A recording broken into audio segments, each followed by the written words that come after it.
देखो रिकॉर्डिंग का मैसेज गया और स्क्रीन शेयर है।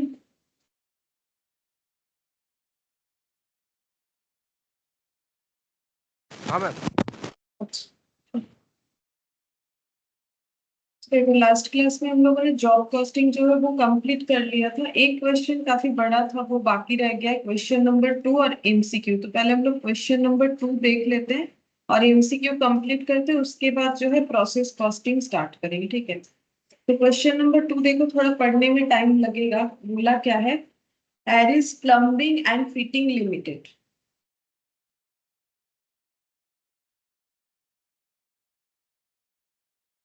Good evening. Good evening ma'am. देखो बोला है कि कोई एक प्लम्बिंग कंपनी है, ठीक है, deals in plumbing materials and also provides plumbing services to its customer. तो मटेरियल भी प्रोवाइड करती है और प्लम्बिंग रिलेटेड सर्विसेज जो है वो भी प्रोवाइड कर रही है ये वाला कंपनी जो है। उसके बाद बोला है ऑन 12 अगस्त 2022 एपीएफएल, मतलब ये वाला, ठीक है, received a job order for a students hostel to supply and fitting से plumbing material। अच्छा, तो इनके पास ऑर्डर आया है, ठीक है, किस कहाँ से आया है ऑर्डर, कोई स्टूडेंट हॉस्टल से आया है जहां पर प्लम्बिंग मटेरियल सप्लाई देना है।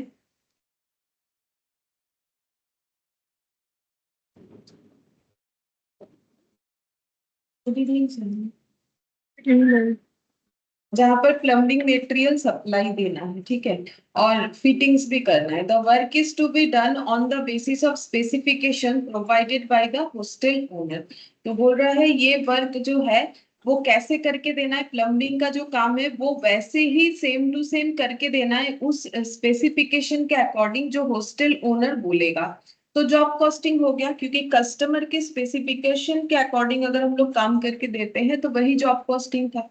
Hostel will be inaugurated on 5th September and the work is to be completed by 3rd September। तो ये नॉर्मल सा बात है, अगर 5 सितंबर को हॉस्टल ओपन होगा तो उसके पहले प्लम्बिंग का काम कंप्लीट होगा, तब ना स्टूडेंट्स हॉस्टल में रह पाएंगे, नहीं तो रहेंगे कैसे, क्योंकि प्लम्बिंग का काम नहीं होगा तो फिर पानी वगैरह सारी चीजों का प्रॉब्लम होगा ना। तो 3rd सितंबर 2022 के अंदर खत्म करना है। Following are the details.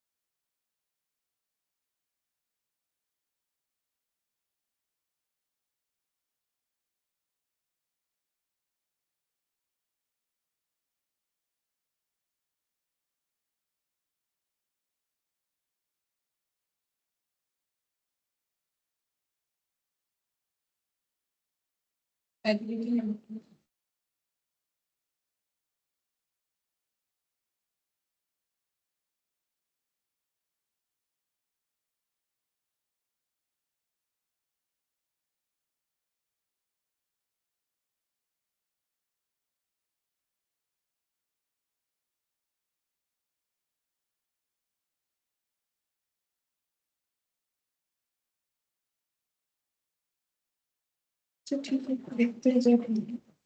तो यहाँ पर बोला है कि following are the details related with the job work, ठीक है। तो अब जॉब वर्क का डिटेल्स दिया, मतलब अगर क्वेश्चन देखा जाए तो यही है कि एक प्लम्बिंग कंपनी है, प्लम्बिंग का काम करती है, प्लम्बिंग मटेरियल भी सप्लाई करती है, और इनको एक हॉस्टल पे प्लम्बिंग के काम का ऑर्डर आया है जो इनको 3rd सितंबर के अंदर कंप्लीट करके देना है, क्योंकि हॉस्टल जो है वो 5 सितंबर को खुलेगा और ऑर्डर आया था 12 अगस्त को, ठीक है। अच्छा, अब यहाँ पर देखो क्या क्या चीज चाहिए। बोल रहा है कि ये काम को कंप्लीट करने के लिए, एक बार देखते हैं, एडमिट नहीं हुआ है। अच्छा देखो, बोल रहा है APFL uses a weighted average method for pricing of material issues. तो ये जो मटेरियल इनको इशू करना है इस काम के लिए, ठीक है, उसको कैसे वैल्यू करना है, बोला है कि वेटेड एवरेज मेथड से, ठीक है। तो वेटेड एवरेज मेथड देखो, जिन्होंने मेटेरियल कॉस्टिंग किया है उनको पता होना चाहिए क्या होता है, जिन्होंने नहीं किया है आज बताएंगे तो पता चल जाएगा कैसे करके कैलकुलेशन होगा। ठीक है, weighted average method normally maths में जैसे वेटेड एवरेज करते हो, बचपन में भी किए हो, वैसे ही करना है। ठीक है, तो हम बता देंगे कैसे होगा। तो इनका मेटेरियल क्या क्या चाहिए देखो। Opening stock of material as on 12 August, जब इन्होंने काम स्टार्ट किया 12 अगस्त को, तब फिर मेटेरियल इनके पास ओपनिंग स्टॉक में क्या क्या था।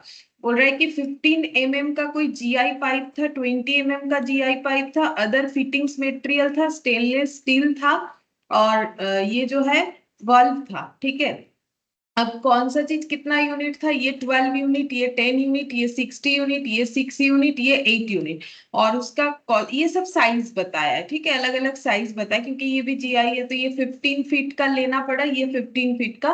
कॉस्ट बताया इतना इतना इतना और इतना, कॉस्ट बता दिया है। तो ये कुछ 4-5 रकम का आइटम है, शायद 4-5 है कि 4, हाँ 5 तरह का। ठीक है, फिर बोला है इसके अलावा भी इन्होंने परचेस किया है 16 अगस्त को, जीआई पाइप परचेस किया है और बल्ब परचेस किया है। 18 अगस्त को भी फिटिंग मटेरियल स्टेनलेस स्टील ये परचेस किया है, और 27 अगस्त को,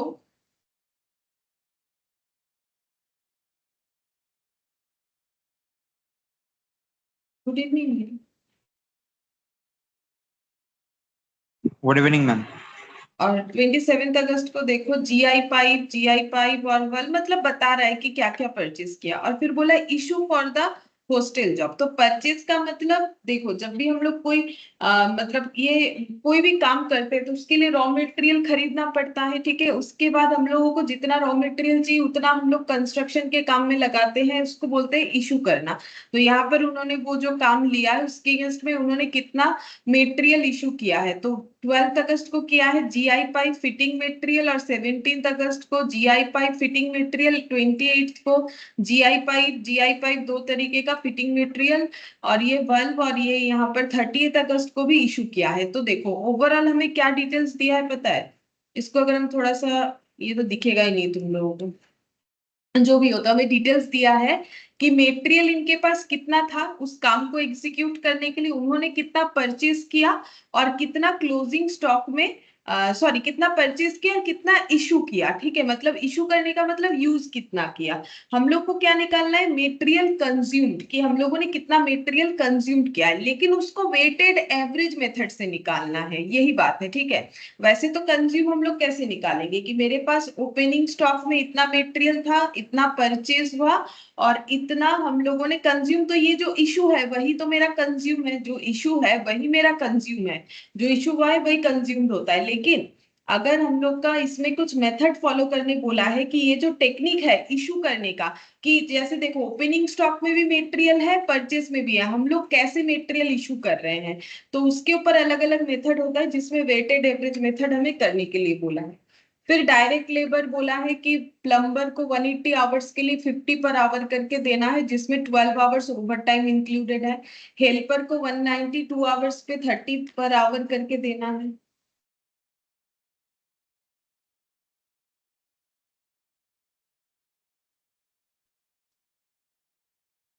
गुड इवनिंग टीम।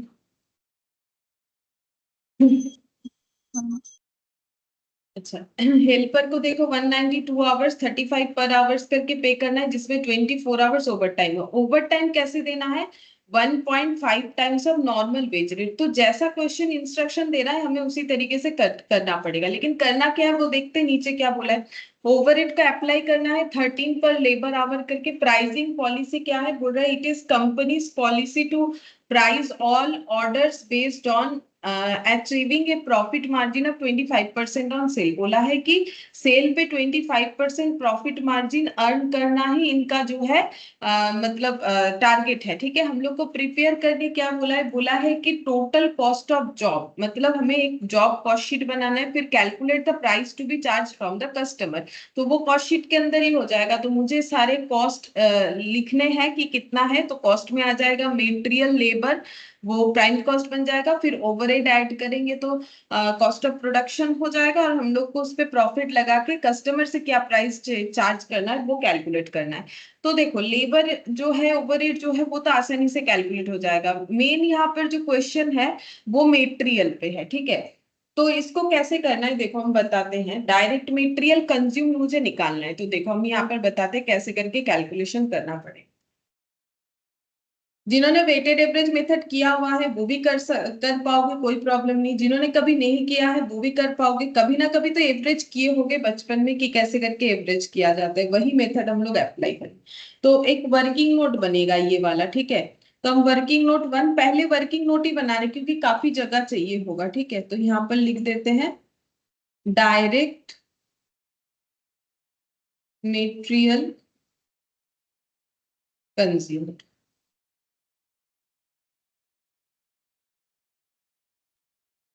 यहाँ पर क्या क्या कॉलम बनाएंगे, एक तो डेट बना लेंगे, कब परचेज हुआ, कब उसका इशू हुआ, इसीलिए डेट का कॉलम बनेगा। बनाओ हम बताते हैं। और टाइप्स ऑफ मटेरियल लिखेंगे, ठीक है। टाइप्स ऑफ मटेरियल में आ जाएगा 50 वाला पाइप, 20 GI पाइप, और हम नहीं लिख रहे, हम सिर्फ इसका वो लिख रहे हैं, उससे पता चलेगा।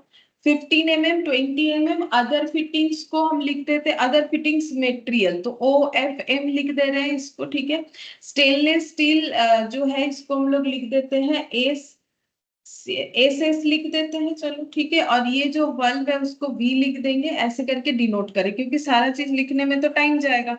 वर्किंग नोट में सारा नहीं भी लिखोगे तो कोई फर्क नहीं पड़ता, ठीक है। तो यहाँ पर लिखेंगे 15 पहला मटेरियल जो है 15 उसके बाद 20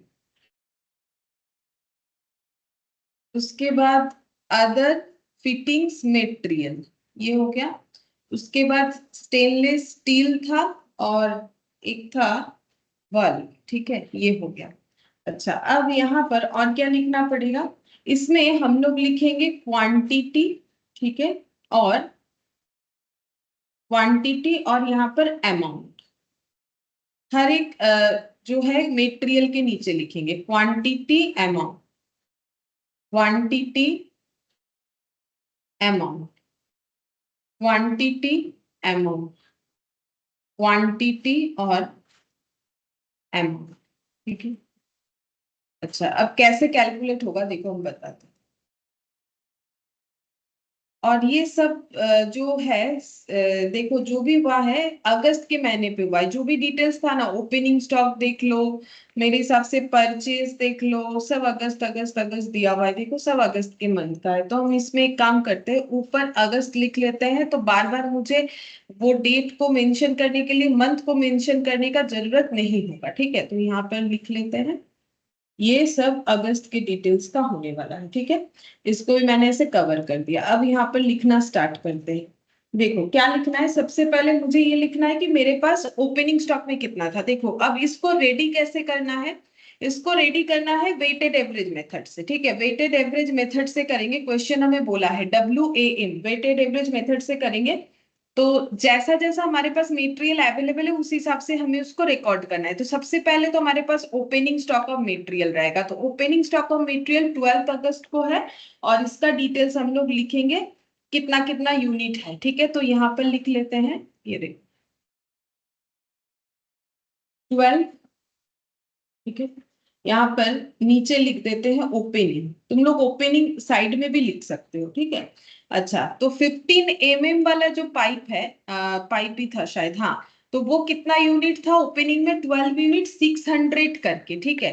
तो इसको कैसे लिखेंगे, 12 यूनिट था 600 करके था, तो अमाउंट कितना होगा बताओ। अगर एक बता दोगे तो मुझे पता चल जाएगा कैसे कैलकुलेट करना है, तुम लोग को समझ में आ रहा है, ये तो नॉर्मल बात है, नॉर्मल कैलकुलेशन। अगर एक यूनिट का 6, हाँ मैम 7,000, 7,200। 7,200 हो जाएगा, ठीक है चलो।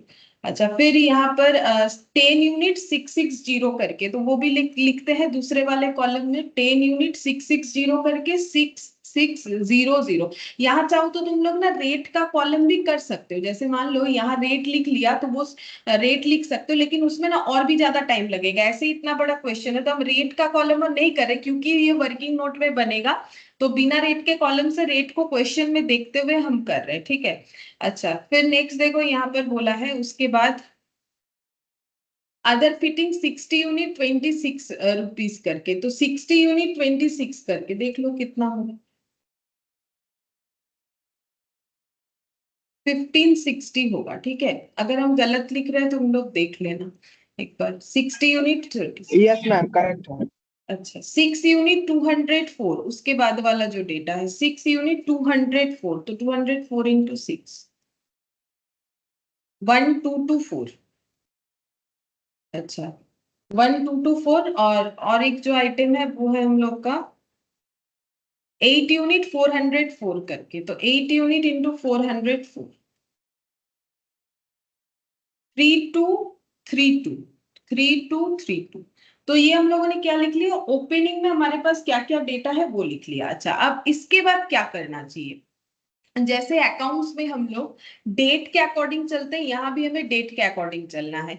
तो ये वाला तो पूरा लिखवा दिया मैंने, ठीक है, जो भी लिखना था हम लोग को डिटेल्स। अब हम लोग यहाँ पर आ सकते हैं। परचेज का डेट देखो हमारे पास क्या क्या डेट अवेलेबल है। परचेज में जो डेट अवेलेबल है वो है 16, सब अगस्त ही है, फिर उसके बाद 18, फिर उसके बाद 27, ठीक है। अब थोड़ा यहाँ जो है नीचे की तरफ आते हैं, देखो इशूज, उसके बाद इशू था, ठीक है। इशू में कौन कौन सा डेट अवेलेबल है, 12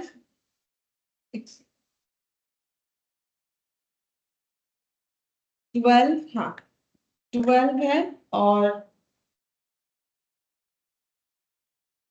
17, 28 और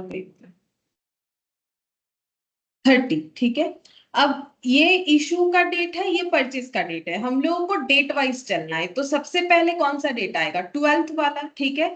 तो इसका मतलब सबसे पहले इशू हुआ होगा, ये फर्स्ट नंबर आ जाएगा। मतलब ट्रांजैक्शंस रिकॉर्ड वहां पर कैसे करेंगे, पहले ये 12 तारीख वाला करना पड़ेगा, उसके बाद ये 16, तो ये सेकंड हो जाएगा, उसके बाद ये 17, ये थर्ड हो जाएगा, उसके बाद ये 18, ये फोर्थ हो जाएगा, उसके बाद ये 27, ये फिफ्थ नंबर ट्रांजैक्शन हो जाएगा, फिर 28 सिक्स नंबर हो जाएगा, फिर 30 जो है ये सेवेंथ नंबर हो जाएगा। तो ट्रांजैक्शन ऐसे रिकॉर्ड करना है, ऐसा नहीं कि परचेज लिखा हुआ है तो लगातार परचेज कर दिया, ऐसा नहीं होता है। तो सबसे पहले इशू वाला ट्रांजैक्शन जाएगा 12 अगस्त वाला, ठीक है। तो चलो 12 अगस्त में देखते हैं कितना इशू हुआ। इशू हुआ है मतलब उस काम में मतलब जो मटेरियल है उसका यूज किया गया। तो 12 अगस्त को 20 mm वाला पाइप 2 यूनिट और अदर फिटिंग्स मटेरियल 18 यूनिट। अब देखो कैसे रिकॉर्डिंग होता है, ठीक है। तो हम यहाँ पर लिख देते हैं 12 अगस्त को क्या हुआ है, इशू। अच्छा, क्या इशू हुआ है, 20 mm वाला पाइप, मतलब यहाँ कुछ नहीं आएगा, यहाँ पर ब्लैंक रहेगा, ठीक है। यहाँ ब्लैंक हो गया, ऐसे दे भी सकते हो नहीं भी दे सकते हो। अब यहाँ पर देखते हैं कितना, 20 mm वाला 2 यूनिट और 18 यूनिट अदर फिटिंग्स, 2 यूनिट और 18 यूनिट, 2 यूनिट, ठीक है, और ये 18 यूनिट, ठीक है। अब इसका प्राइस क्या निकालना है वो समझना है। तो देखो, और तो कहीं पर कुछ आएगा नहीं, बस ये दोनों इशू हुआ है तो यहाँ पर भी कुछ नहीं आएगा, ये एसएस वाले जगह पे भी कुछ नहीं आएगा, वी वाले जगह पे भी कुछ नहीं आएगा, मतलब वर्क जो है। अब इसका कैसे वैल्यू निकालोगे, ठीक है। भले ही तुम लोगों ने मेटेरियल कॉस्टिंग किसी ने नहीं किया है, कुछ लोगों ने किया है, कोई फर्क नहीं पड़ता है। बोला है कि एवरेज मेथड से करना है, तो एवरेज मेथड अगर हमें बोल दे सो छोड़ दो, मेटेरियल कॉस्टिंग के साथ अगर नहीं भी लेना देना होता है कभी किसी का तो भी बोल पाओगे। एवरेज कॉस्ट कितना होगा, अगर मेरे ओपनिंग स्टॉक से ही तो इशू हुआ होगा, अगर 10 यूनिट का अगर इतना था हुआ है वैल्यू, तो 2 यूनिट का कितना होगा, वही तो होता है एवरेज मेथड। बोलो 2 यूनिट का कितना होगा। मैम 2 यूनिट का 1320। हाँ, 1320 कैसे निकालेंगे? देखो यहाँ पर हम दिखा दे ऐसे करके, देखो 6600 ये 10 यूनिट्स के लिए था, तो पर यूनिट के लिए कितना हो गया 660। अब तुम लोग बोलोगे ये तो क्वेश्चन में ही दिया हुआ है। हाँ दिया हुआ है, लेकिन वो तो पहला बार आ रहा है, 2-3 आइटम ऐड हो जाएगा तब तो एवरेज करना है, वो तो समझना पड़ेगा ना। तो अगर इतने का इतना है तो 2 यूनिट का कितना होगा, तो पर यूनिट हो गया मेरा 660 इंटू 2 यानी कि 1320। ठीक है, इसके लिए हमें कोई मेथड अगर पता नहीं है जो कि टिपिकल कॉस्टिंग रिलेटेड है, कोई भी फर्क नहीं पड़ता है। ठीक है तो मैथ्स मैथ्स जैसा ही तो कैलकुलेशन करना है। फिर यहाँ पर देखो 60 यूनिट का 1560, तो 18 यूनिट का क्या होगा? इसी वैल्यू पे क्यों ले रहे हैं? क्योंकि जो इशू हुआ है तो वह यहीं से हुआ होगा, तो इसका जो प्राइस है वही प्राइस पकड़ना पड़ेगा। तो 1560, 468 हाँ 468 468, हाँ ये 26 हो जाएगा और ये 468 हो जाएगा। ठीक है, तो ये बन गया हम लोग का। ठीक है, अच्छा इसके बाद कौन सा डेट आएगा? ये 12th का डेट हो गया। ठीक है, अब नेक्स्ट देखते हैं 12th के बाद कौन सा आएगा। अच्छा सेकंड में है मेरा 16, मतलब ये वाला। ठीक है, 16th में क्या था? 16th में परचेस था, परचेस से मैंने हटाया यहाँ पर, तो 16th में परचेस हुआ, क्या हुआ है? 30 यूनिट्स जीआई पाइप 20 mm वाला, और 10 यूनिट्स बल्ब हुआ है ये 402 करके, ये 610 करके। ठीक है, तो इसको रिकॉर्डिंग कैसे करेंगे? चलो पहले लिखेंगे 16th ऑफ अगस्त, तो यहाँ पर हम लिखते हैं यहाँ पर। अच्छा इसको पहले क्लोज करना पड़ेगा। ठीक है, क्लोज करने का मतलब हम बताते हैं, यहाँ पर हमें कैलकुलेशन दिखाना पड़ेगा कि अब जो बचा हुआ डेटा है, बचा हुआ मेटेरियल है वो कितना कितना है। ठीक है, तो इस पे तो कोई कैलकुलेशन नहीं हो रहा है, तो इस पे नहीं भी करोगे चलेगा, सिर्फ यहाँ पर कैलकुलेट करोगे तो भी चलेगा। ठीक है, ये देखो जिसमें चेंजेस हुआ है यहाँ दिखा रहे हैं। ठीक है, इस पे सिर्फ लाइन लगाओगे तो भी चलेगा, ये लिखा हुआ है नहीं तो फिर से ढूंढना पड़ेगा। तो ये देखो यहाँ पर क्या हुआ, ये जैसा था ये वैसा चल रहा है, इसमें तो कोई प्रॉब्लम, जरूरत पड़ी तो इसके ऐसे लाइन लगा लो। ठीक है, तो और भी अच्छे से समझ में आएगा। मेरा लाइन अच्छा होगा नहीं।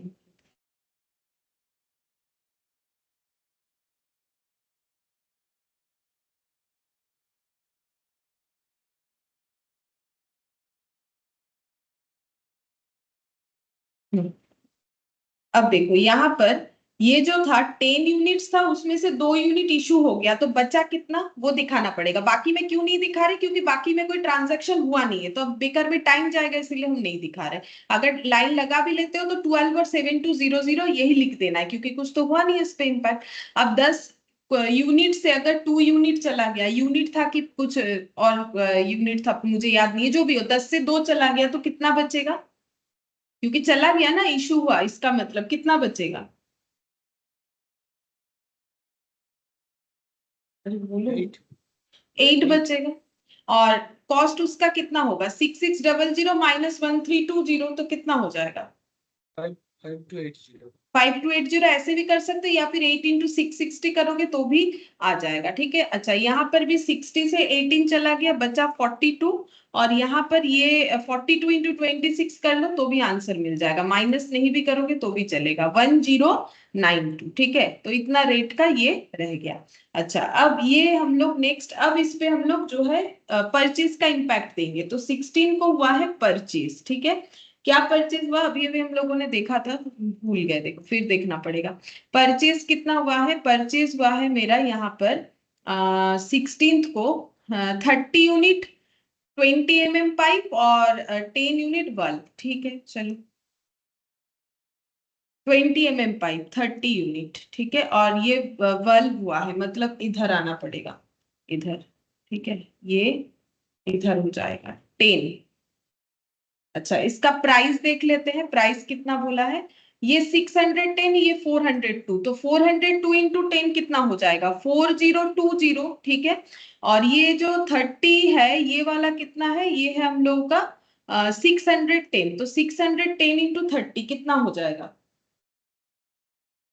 18,300 इतना होना चाहिए। ठीक है, अच्छा अब जैसे ही परचेज हो गया, फिर से हम लोग को चेक करना पड़ेगा कि क्या इम्पैक्ट आया, जहां पर आएगा हम सिर्फ वहीं पर लाइन लगा रहे हैं। ठीक है, पूरे में और नहीं लगा रहे, तुम लोग चाहो पूरा पूरा लगा सकते हो।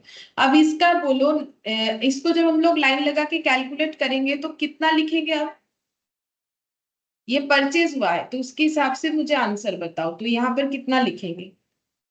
ये ऐड होगा ऑब्वियसली, 8 यूनिट था और 30 यूनिट परचेज हुआ, 38। अब ये दोनों को ऐड कर लो कितना होगा।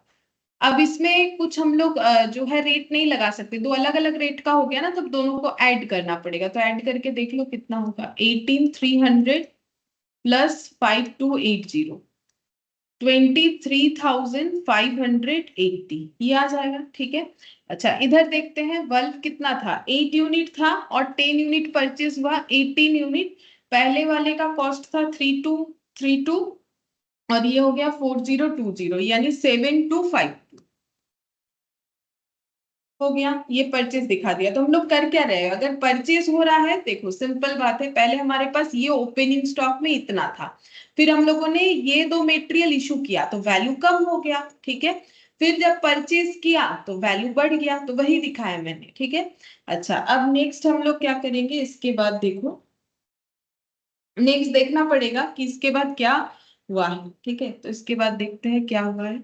16 मार्च के बाद कौन सा डेट आएगा हम लोग का, 17 वाला आ जाएगा इशू, ये थर्ड नंबर पे आएगा, 17 इशू वाला आ जाएगा। ठीक है, चलो 17 पे चलते हैं। अच्छा क्या इशू हुआ है, 8 यूनिट 15 पाइप और अदर फिटिंग्स मटेरियल, ये इशू हुआ है। ठीक है, चलो इशू बोल के लिखेंगे 18। 16 के बाद हम लोग का आ जाएगा 18, सॉरी 17 इशू। ठीक है, अच्छा इशू में क्या हुआ है, देखो ये बोल रहा है कि 15 वाला 8 यूनिट, 15 वाला 8 यूनिट, मतलब ये यहाँ से 8 यूनिट इशू हुआ है। ठीक है, तो यूनिट के कॉलम में 8 लिख दिया। अब क्वेश्चन ये है कि इसका वैल्यू कितना होगा, जो इशू हुआ उसका वैल्यू, यानी कि कॉस्ट या अमाउंट जो भी बोलो वो कितना हो। तो जहां से इशू किया उसी का तो कॉस्ट देखना पड़ेगा, जहां से 4,800, सही बात है। ये 7,200 डिवाइडेड बाई 12, इतने का पड़ा हुआ था, 600 रुपए वाला पड़ा हुआ था, तो 600 रुपए से मल्टीप्लाई कर दो तो हो जाएगा 4,800। तो मुझे जस्ट इसके नीचे ही लिखना चाहिए 4,800। और क्या लिया है देखो, और क्या इशू हुआ है, other fittings 30 unit. Other fittings कौन सा कॉलम है, अदर फिटिंग्स ये वाला 30 यूनिट्स, तो यहाँ पर लिखेंगे 30 यूनिट्स। अब इसका कॉस्ट बता सकते हो कितना होगा, अब इसका कॉस्ट कितना होगा। अभी 60 में से 18 चला गया था, ये बचा हुआ था, इसी के हिसाब से करना पड़ेगा। बोलो कितना हो, जो बचा हुआ है उस पे ही चलता जाएगा ना। बोलो कितना होगा, 1092 कॉस्ट का पड़ा हुआ है, 42 यूनिट, तो एक एक यूनिट कितना करके हो रहा है, 26 करके हो रहा है, तो 26 इंटू 682.5 780 होगा। 682 तो হচ্ছে না, 26 इंटू 30, 26 করেই তো হচ্ছে, 42 ডিভাইডেড বাই 1092 ডিভাইডেড বাই 42, তাই তো হবে। हाँ 26 और ये होगी। अच्छा अब हम लोग क्या करेंगे, जैसे ही एक ट्रांजैक्शन हो गया फिर हम लोग चेक करेंगे कि अब इसका जो है ओवरऑल इम्पैक्ट क्या है। तो 12 में से 8 चला गया, बचा कितना 4। ठीक है, और यहाँ पर देखो 7,200 से 4,800 चला गया, बचा कितना 2,400। इसका इम्पैक्ट देखते हैं, 42 में से 30 चला गया, मतलब इसमें बच रहा है मेरा 12 और ये चला जा रहा है 780, तो 312 इतना बचा। ठीक है, अच्छा अब ये 17 के बाद 18th में जाना है, जो कि मेरा परचेज वाला होगा। ठीक है 18th, ठीक है चलो 18th में परचेज यहाँ पर लिख लेते हैं, 18th में परचेज देखते हैं कितना हो।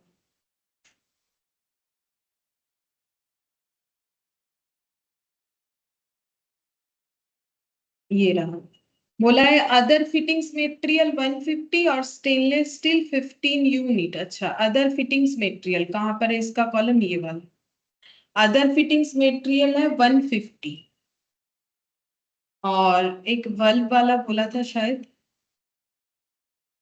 नहीं स्टेनलेस स्टील बोला था, देख लेते हैं 150 और से हाँ 15 यूनिट 209 करके, ये 15 यूनिट 209 करके, तो 15 इंटू 209 ये दिया हुआ है 3135। 3135 होगा। और ये जो 150 यूनिट खरीदा है ये है हम लोग का 28 करके, तो 150 इंटू 28 तो ये हो गया 4200, ठीक है। तो यहाँ पर लिख लेते हैं 4200। अब इसका टोटल करके देखेंगे कि क्या इम्पैक्ट आया। अच्छा, ये तो 12 था 150 यानी कि 162 हो गया। इन दोनों का टोटल कर लेते हैं 2 1 5 और 4, ठीक है। अच्छा, यहाँ पर 15 और पहले से कितना था, पहले से था 6 प्लस 15 ये हो गया 21, और 3135 प्लस 1224 1224 प्लस 3135 तो ये हो गया 4359, याद है 4359। अच्छा, अब नेक्स्ट कौन सा आएगा, 27 आएगा। इसके बाद 27 परचेस का ही आएगा 27, ठीक है। फिर से लिख लेते हैं 27 फिर से है परचेस, ठीक है। अच्छा, अब देखते हैं परचेस में कितना बोला है। 15 mm पाइप 35 यूनिट 628 करके, 15 mm पाइप मतलब ये पहला वाला शायद, हाँ। इसमें 35 यूनिट 35 इंटू कितना करके बोला है, 35 इंटू ये बोला है 628 करके, मतलब 21980 21980 हो रहा है, ठीक है। अब इसका ऐड भी कर लेते हैं, ऐड तो करना ही पड़ेगा, एडिशन बाय 35 प्लस 4 तो ये हो गया 39, और ये 21980 प्लस 2400 तो ये हो गया 24380, ठीक है। और एक आइटम है वो भी परचेज है, वो भी लिखते हैं।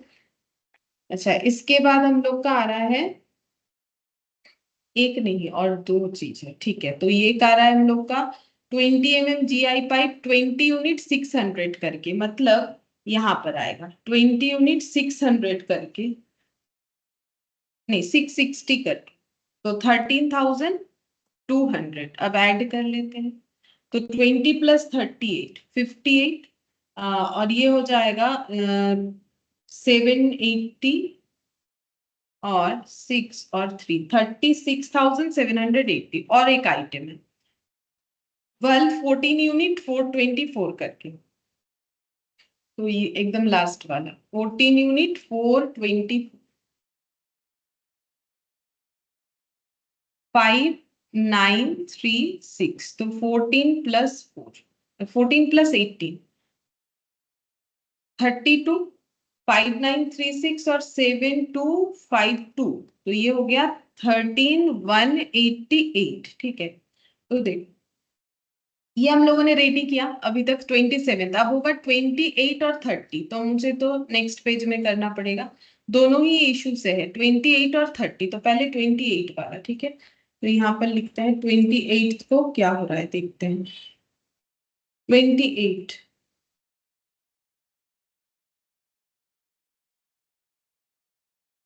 अच्छा 28 यहाँ पर बोला है ये इशू हो रहा है, ठीक है। तो 28 को चार चीज इशू हुआ है, ठीक है। चलो चार चीज लिखते हैं यहाँ पर। 28 यहाँ पर लिख देते हैं इशू, ठीक है। अच्छा, अब देखो सबसे पहले क्या इशू हुआ है, बोला है कि 20 mm वाला 2 यूनिट पाइप और 15 mm वाला 10 यूनिट, मतलब पहला मेरा कॉलम 15 वाला था, ठीक है। तो मुझे तो देखो याद है, तुम लोग अपना हिसाब से लिख दो, ठीक है। तो हम यहाँ पर पहले 10 वाला लिखेंगे, क्योंकि मेरा 10 वाला यहाँ पर जो है 15 mm वाला है, उसके बाद 20 mm वाला 2 यूनिट, तो वो यहाँ लिखेंगे। ये देखो 20 यूनिट वाला उसके बाद वाला है, ठीक है। उसके बाद नेक्स्ट देखते हैं क्या दिया हुआ था, अदर फिटिंग्स मटेरियल 34, तो other fittings third number point पे ही मैंने लिख रखा है अदर फिटिंग्स, ये 34 इशू हुआ है, तो यहाँ पर लिखते हैं 34, उसका भी वैल्यू लिखेंगे।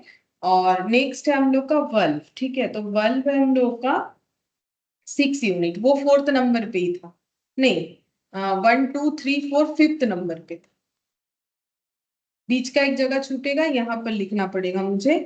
ये था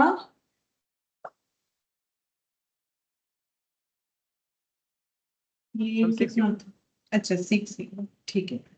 6 यूनिट हो गए। अच्छा, अब हम लोग यहाँ पर इशू प्राइस निकालना पड़ेगा, ठीक है।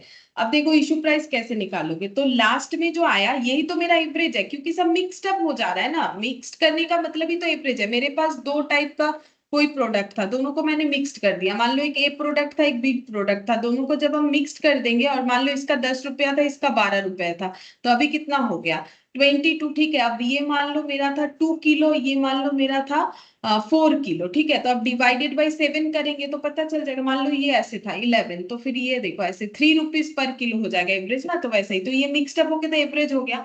अभी ये वाला जो मेटेरियल है, इसका प्राइस कितना चल रहा है, 21980 डिवाइडेड बाई 35 करोगे तो पता चलेगा ना कितना करके चल रहा है। तो अब हम लोग उसी के हिसाब से कैलकुलेट कर पाएंगे। देखो कितना होगा यहाँ पर, प्राइस कितना आएगा 10 यूनिट के लिए। तो ये हम लोग का आया 9 नहीं है, 4 है, 24380 डिवाइडेड बाई 39। 24380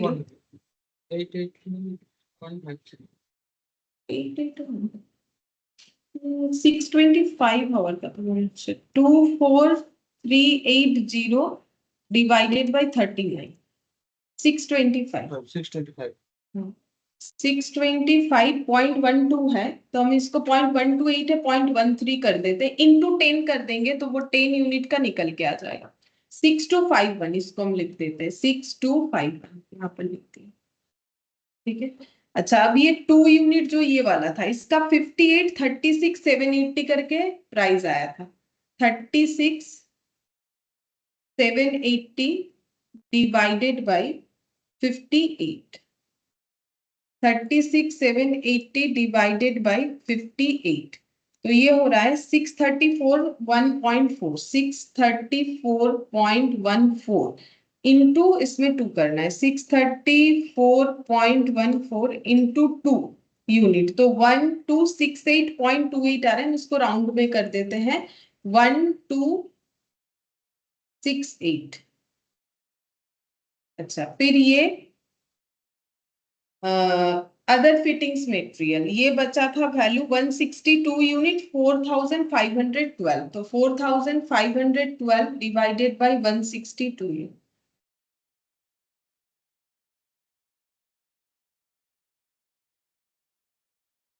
162, 4512 डिवाइडेड बाय 162, तो ये हो गया 27.851 है, तो हम 85 ही रख रहे हैं। अब 27.85 इंटू 34, 946.9 है, हम इसको 947 कर लेते हैं,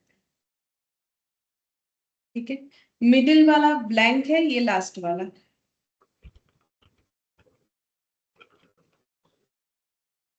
अच्छा, यहाँ पर देखते हैं, ये था 32 13188 करके।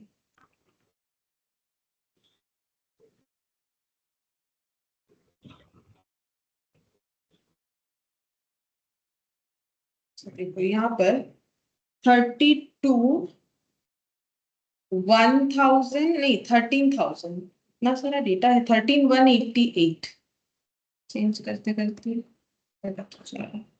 और ये 32, अच्छा देखते हैं कितना आता है, 13188 डिवाइडेड बाई 32, 412.13, 412.13 इंटू 6,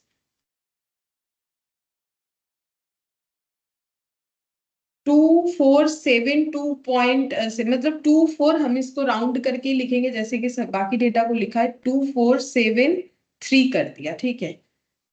चलो ये वाला हो गया। अब फिर से टोटल करके देखना पड़ेगा, यहाँ टोटल होगा, यहाँ टोटल होगा, यहाँ होगा, ये बीच वाला खाली रहेगा, यहाँ टोटल होगा। टोटल करके हमें देखना है कि क्या हो रहा है। अब इशू हो रहा है तो कम हो जाएगा, 39 था, 39 में से 10 चला गया, कितना हो जाएगा 29, ठीक है। और वैल्यू कैसे निकालोगे, माइनस करके निकाल दो, 6251 माइनस कर दो, 24,380 से माइनस कर दो 6,251, तो ये हो गया 18,129, ठीक है। अच्छा, फिर नेक्स्ट वाला इशू हुआ है, तो नेक्स्ट कितना था? 58 था। ये देखो 58 ये वैल्यू था ना, तो 58 से 2 माइनस हो जाएगा। मतलब यहाँ देख के भी तुम लोग कर सकते हैं, ये डिवाइड तो उसी बेसिस पे किया हुआ था, बचे हुए डेटा के बेसिस पे। तो इसका मतलब यहाँ पर हम लोग का कितना हो जाना चाहिए? 58 से 2 चला गया 56, और 36,780 माइनस 1268, 35,512। फिर 34, यहाँ पर 162 था और उसमें से 34 चला गया, ठीक है। तो 128 आएगा, और 4,512 में से 947 ये चला गया, तो बच रहा है 3565, ये बच रहा है, ठीक है। अच्छा, अब यहाँ पर 32 से 6 यूनिट चला गया, मतलब 26 बचा, और 13,188 में से चला गया है 2,473 रुपीज का सामान, यानी 10,715। अच्छा चलो, हो गया। और शायद एक ही बचा है, 28 हो गया और एक बचा है शायद, चलो देखते हैं। 28 के बाद ये 30 भी इशू रिलेटेड है, ठीक है। दो ही इशू है, चलो बच गए। 30 है, ठीक है। तो 30 का हो गया इशू। क्वेश्चन आसान है लेकिन इतना लेंदी है, इसको लिखते लिखते ही टाइम जा रहा है। देखो यहाँ पर बोला है फिटिंग्स 60 यूनिट और stainless steel 50 unit. Fittings 60 unit, fittings मेरा कितने नंबर में था? शायद थर्ड नंबर पे था। फिटिंग्स मेटेरियल, हाँ थर्ड नंबर पे था। पेज भी चेंज हो गया, थर्ड नंबर पे था यहाँ पर, ठीक है। फिटिंग्स का बोला है 60 यूनिट। अच्छा, इसका कितना प्राइस होगा, कैसे निकालेंगे? इसी के बेसिस पे अभी कितना बचा है? 3565 रुपीज का 128 यूनिट। तो देखते हैं कितना आता है। 3565 डिवाइडेड बाई 128, तो 27.85 आ रहा है। 27.85, तो 60 इंटू 27.85, तो ये मेरा आ रहा है 1671, ये आ गया, ठीक है। और एक क्या चीज बोल रखा था यहाँ पर? Stainless steel 15 unit. Stainless steel कहाँ पर था? ये उसके जस्ट बाद वाला, ये वाले गैप में आएगा। यहाँ पर हो जाएगा 15 यूनिट्स, ठीक है। अच्छा, अब इसका प्राइस कैसे निकालेंगे, उसके लिए मुझे पीछे डेटा चाहिए। तो स्टेनलेस स्टील का लास्ट डेटा है 4359 divided by 21। 4359 divided by 21,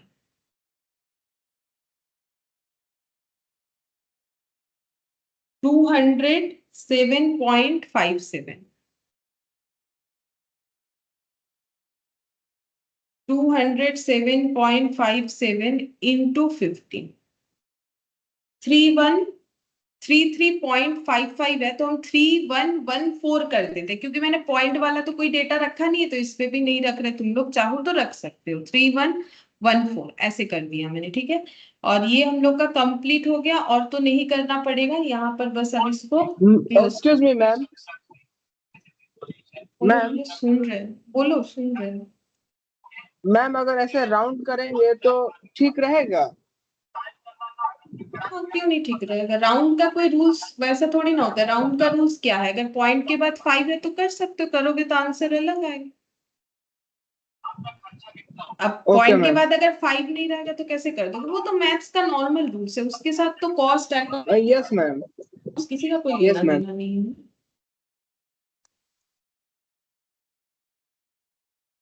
3565 minus 1671, 1894।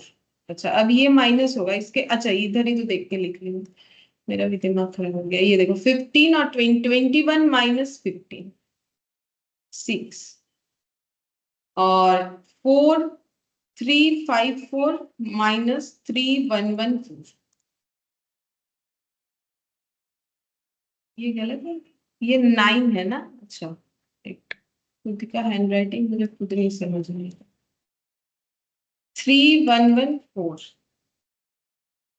हाँ 1245 हो गया। बड़ा ही अजीब सा काम दिया इस क्वेश्चन में। ठीक है, तो ये देखो कैलकुलेट हो गया हम लोग का कि मेटेरियल का क्या कंडीशन, तो मेटेरियल कंजम्पशन हम लोगों ने कैलकुलेट कर लिया। अब कॉस्ट शीट बनाएंगे। ठीक है, ये वर्किंग नोट कंप्लीट। अब हम लोग अपना सोल्यूशन करेंगे जिसमें हम लोग को प्रिपेयर करना है जॉब कॉस्ट शीट। ठीक है, अच्छा इसमें पर्टिकुलर्स,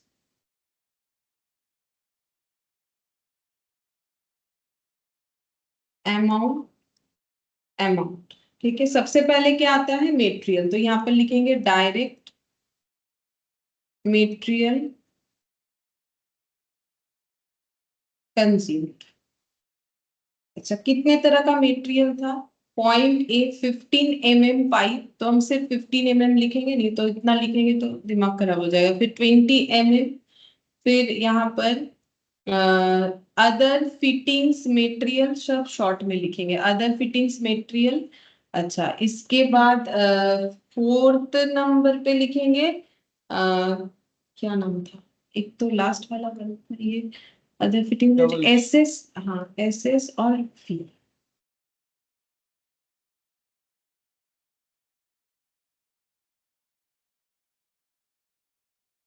और भी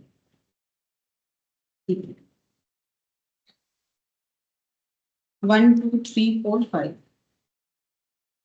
अच्छा, अब देखते हैं, मुझे मेटेरियल कंज्यूम्ड लेना पड़ेगा। ठीक है, अब मेटेरियल कंज्यूम्ड अगर मुझे लेना है तो कौन सा डेटा देखना पड़ेगा कि कितने का कंजम्पशन हुआ है। चलो कहाँ से देख सकते हैं, सबसे पहले 15 mm वाले पे चलते हैं। तो कंजम्पशन कितना हुआ है, तो कंजम्पशन यानी इशू, जो इशू हुआ वही तो कंज्यूम्ड हुआ होगा, तो वैल्यू लिखना पड़ेगा ना कॉस्ट शीट में। तो 4800, और ये देखो परचेज है, जहां इशू है वही देखना है। तो पहले कितना मिला 4800, उसके बाद ये रहा 6251, बस ये दो डेटा मुझे लिखना है। तो कंज्यूम का मतलब जो इशू हुआ है काम करने के लिए, तो फिर पहला ये वाले मटेरियल का 4800 इशू कॉलम में मिलेगा, और 6251 और इसका टोटल देखना है। तो देखो 4800 प्लस 6251, 11051। ठीक है, चलो 11051।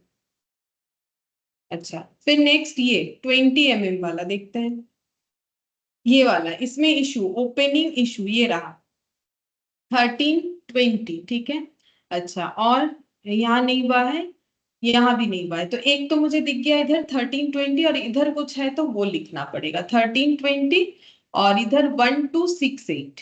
ठीक है, 1320 और 1268 ऐड कर,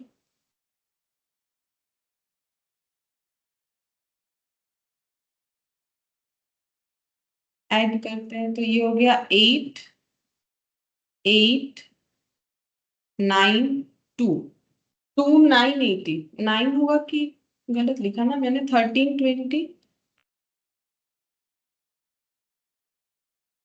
1668 नहीं था, फिर 1268 था।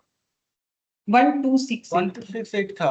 हाँ गलत लिखा। 588। हम्म, ये 5। फिर ये वाला देखना है OFM, चलो इसका देखते हैं इशू, ये वाला ओपनिंग इशू 80, ये रहा 468, मुझे तो सिर्फ प्राइस देखना है 468। चलो अब इशू पे चलते हैं 780, 468 780, और इधर कुछ होगा तो, हाँ इधर भी है 947। ठीक है, तो 3 डेटा लिखना पड़ेगा, 468 780 947। देखो तो ठीक लिखा कि नहीं, हाँ, और ये भी है 1671। अब देखो कितना आ रहा है इसका टोटल, 1671 947 780 3866। हाँ ठीक है, ये होना चाहिए। और एसएस, एसएस का देखते हैं, एसएस का इशू यहाँ कुछ नहीं था, यहाँ परचेज यहाँ भी कुछ इशू नहीं था, यहाँ तो कुछ इशू है ही नहीं। इसका एकदम एंड में एक ही इशू है 3114, ठीक है, तो ऐड वैड नहीं करना पड़ेगा, डायरेक्टली यहाँ लिखेंगे 3114। और भी बल्ब का यहाँ पर दिख रहा है 2473, इधर कोई भी इशू नहीं है, देख लो इधर कोई भी इशू नहीं है, ठीक है। चलो इसमें भी ऐड नहीं करना पड़ेगा, 2473 लिखेंगे तो हो जाए। अच्छा, अब ये सबको ऐड करके आउटर कॉलम में भेजेंगे। देख लो कितना होगा, 11051 2588। मैम 23,092। अच्छा 23,092, ठीक है, यही वाला होना चाहिए, तो ये हम लोग का आ Yes, गया ऐड करके। अच्छा, ये मेन काम तो हो गया, अब टाइम नहीं लगेगा, काफी टाइम लग गया। अच्छा, अब देखो यहाँ पर लिखेंगे डायरेक्ट लेबर, इसके बाद आ जाए डायरेक्ट लेबर, ठीक है। डायरेक्ट लेबर में देखो कौन कौन है यहाँ पर। यहाँ पर प्लम्बर है और हेल्पर है, दोनों को देना है। 180 आवर्स काम किया है प्लम्बर ने, हेल्पर ने 192, लेकिन इसमें ओवर टाइम है, और ओवर टाइम को कैसे पेमेंट करना है, 1.5 times of the normal wage rate, ये बोला है, तो उसी हिसाब से हम लोग पे करेंगे, ठीक है। तो देखो कैसे होगा, प्लम्बर पहले लिख लेते हैं, यहाँ पर डायरेक्ट लेबर लिख लिया, इसके नीचे लिखते हैं प्लम्बर, ठीक है। प्लम्बर में क्या लिखेंगे, एक लिखेंगे नॉर्मल वेज रेट, मतलब नॉर्मल टाइम के लिए जो मिलेगा, और एक हो जाएगा ओवर टाइम के लिए, ठीक है। तो टोटल टाइम जो है प्लम्बर ने कितना ले रखा है, टोटल टाइम लिया है 180, ठीक है।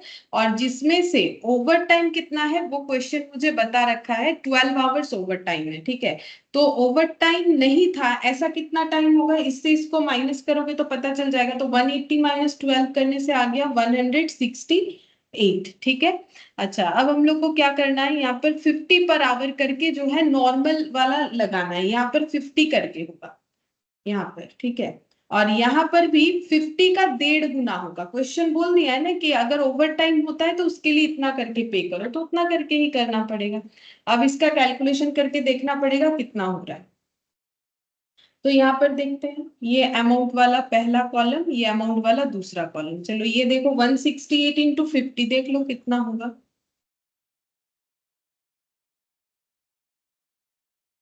8400, और 1250 1.5, 12 इंटू 50 इंटू 1.5, 900, तो टोटल करके आ जाता है 9300। अच्छा, फिर हेल्पर, हेल्पर का हो जाएगा, इसमें भी नॉर्मल और ओवर टाइम। टोटल देखेंगे पहले कितना था, तो टोटल है यहाँ पर 192 आवर्स, ठीक है। और 24 ओवर टाइम है, 192 टोटल है, 24 ओवर टाइम है, तो जो ओवर टाइम नहीं है वो कितना है, मतलब नॉर्मल वर्किंग आवर कितना है, 168। अब नॉर्मल वर्किंग आवर के लिए कितना पे करना है, 35 पर आवर करके, लेकिन ओवर टाइम नॉर्मल वेजेस का 1.5 गुना, तो इसका 35 और इसका 35 का 1.5 गुना, तो 35 इंटू 1.5, तो 168 इंटू 35, 5880, और 24 35 1.5,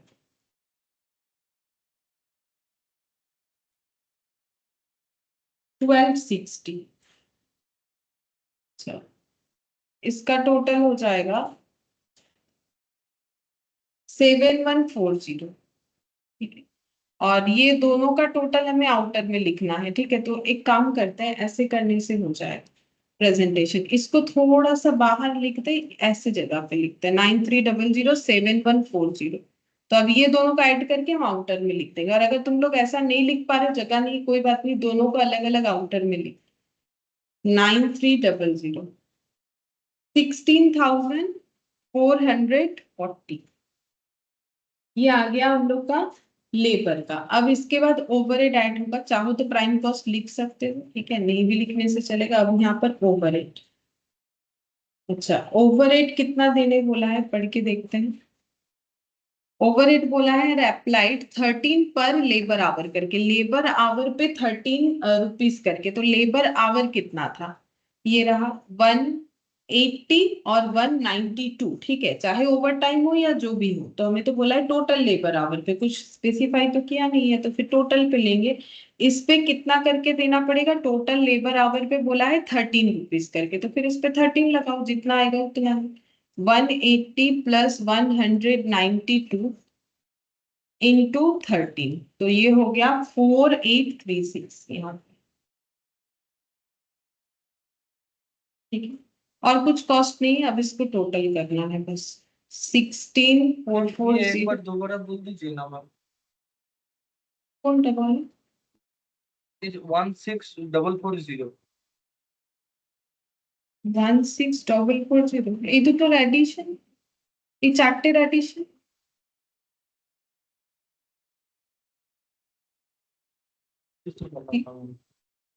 লেবারের অ্যাডিশন, লেবারের প্লাম্বারের খরচা কত হয়েছে এত, আর হেল্পারের খরচা হয়েছে এত, তাহলে টোটাল লেবারের খরচা এত। আচ্ছা ঠিক আছে ঠিক আছে ঠিক আছে।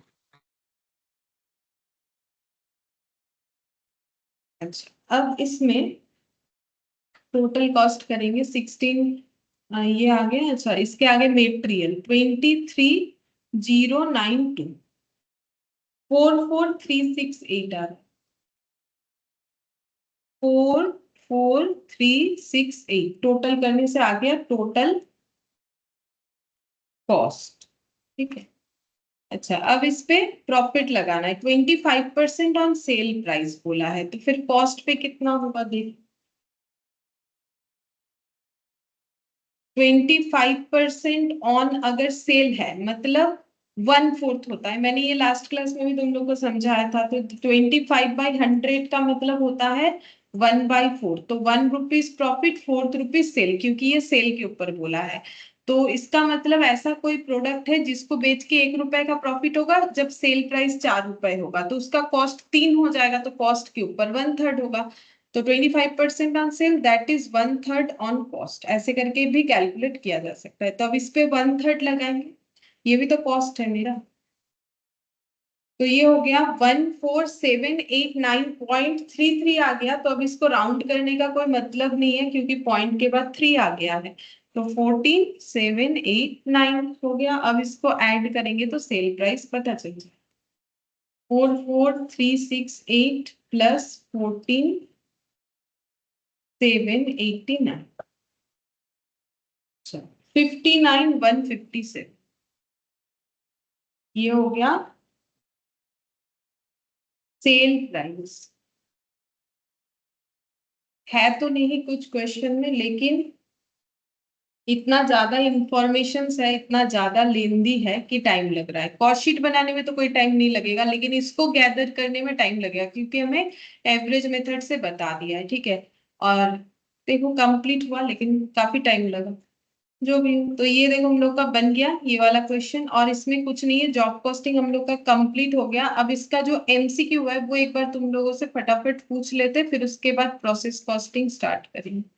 अच्छा देखो, सबसे पहले यहाँ पर बोला है कि इन केस प्रोडक्ट प्रोड्यूस्ड और jobs undertaken are of diverse nature the system of costing to be used should be. तो हम लोग जो भी प्रोडक्ट का केस हमारे पास जो भी आ रहा है, जो भी प्रोडक्ट हमें प्रोड्यूस करना है, या फिर जो जॉब हम लोग ले रहे हैं, उसमें जो प्रोडक्ट बनाएंगे अगर वो डाइवर्स नेचर का है, तो हम लोग कॉस्टिंग का कौन सा सिस्टम फॉलो करेंगे, प्रोसेस, ऑपरेटिंग, जॉब, या नन ऑफ दिस। कॉस्टिंग। कौन सा बोलो, ऑप्शन ए या बी? हम सी। Ma'am option A. नहीं, ऑप्शन सी। जब डाइवर्स नेचर का होगा तो ऑप्शन सी होगा, जॉब कॉस्टिंग। वही तो हम लोगों ने चैप्टर में पढ़ा कि अगर अलग अलग नेचर का होगा तो ऑब्वियसली जॉब कॉस्टिंग होनी चाहिए, ठीक है, मतलब जो कस्टमर के ऑर्डर वाइज होगा। फिर बोला है देखो, द प्रोडक्शन प्लानिंग डिपार्टमेंट, जो प्रोडक्शन कैसे करना है उस पे प्लान करते हैं, prepare a list of material, वो लिस्ट ऑफ मटेरियल जब प्रिपेयर करते हैं और store required for the completion of a specific job order, मतलब वो स्टोर में भेजेंगे उसके बाद चेक करने के लिए कि स्टोर में वो सारे मटेरियल है कि नहीं, ताकि जो जॉब लिया गया है वो कंप्लीट कर सके। तो उस लिस्ट का नाम क्या होता है? Bin card, bill of mam bill material. Of material. हाँ, उसका नाम होता है बिल ऑफ मटेरियल। ठीक है, प्रोडक्ट प्लानिंग डिपार्टमेंट जो बनाता है उसको बोलते हैं बिल ऑफ मटेरियल। सही बात, 2 का बी। फिर बोला है job costing is similar to that under batch costing. Job और बैच कॉस्टिंग सेम है, एक्सेप्ट इसमें से ऐसा एक पॉइंट है जो जॉब और बैच को सिमिलर नहीं करता है। ठीक है, except with the difference that job becomes a cost unit, batch becomes the cost unit instead of a job, process becomes a cost unit, none of the above. कौन सा answer होगा? तो लास्ट क्लास में हम लोगों ने एक ma'am MCQ option B, option B. Batch becomes the cost unit and instead of job. यहाँ पर बोला है देखो, job costing is similar, similarities के हिसाब से बताना है ना, to that batch costing. Sorry, dissimilarities क्या है? Except with the difference that, difference क्या है?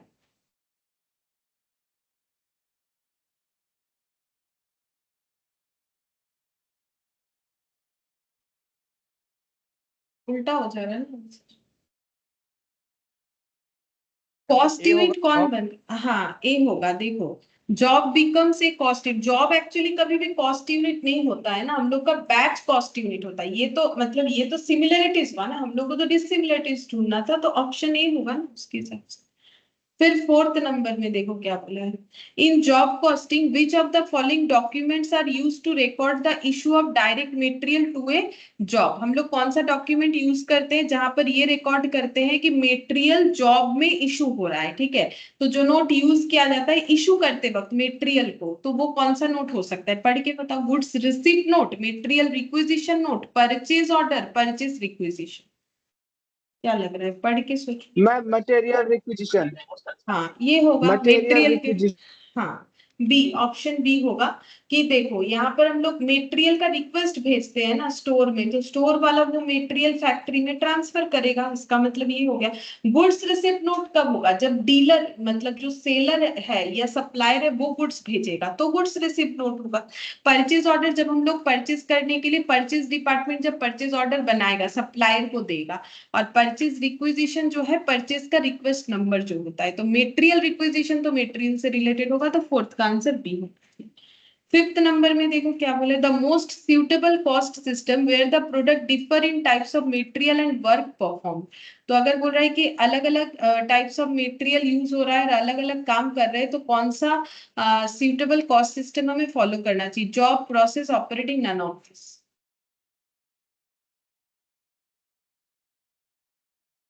बोलो, ये तो चैप्टर का ही नाम था। अगर मेरा मटेरियल अलग, प्रोडक्ट अलग, तो फिर कौन सा कॉस्टिंग मेथड यूज करेंगे?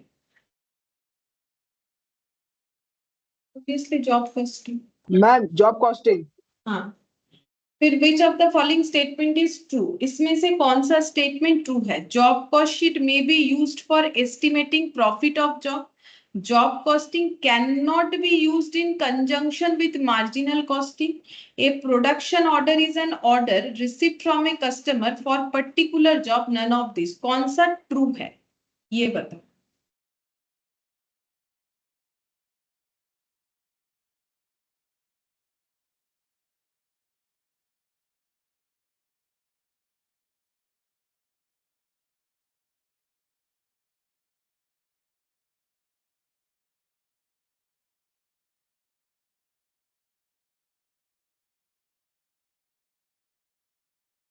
कुछ भी नहीं लग रहा है कौन सा सही है।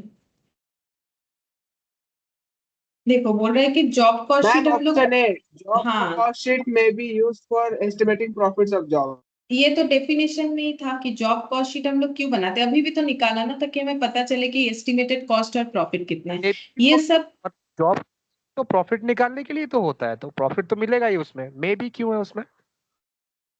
मे भी मतलब ये हम लोग चाहे तो इसको यूज कर सकते हैं, चाहे तो हम लोग प्रॉफिट नहीं लगा के कॉस्ट तक भी रख सकते हैं, ठीक है। इसीलिए बोला है job cost sheet may be used for.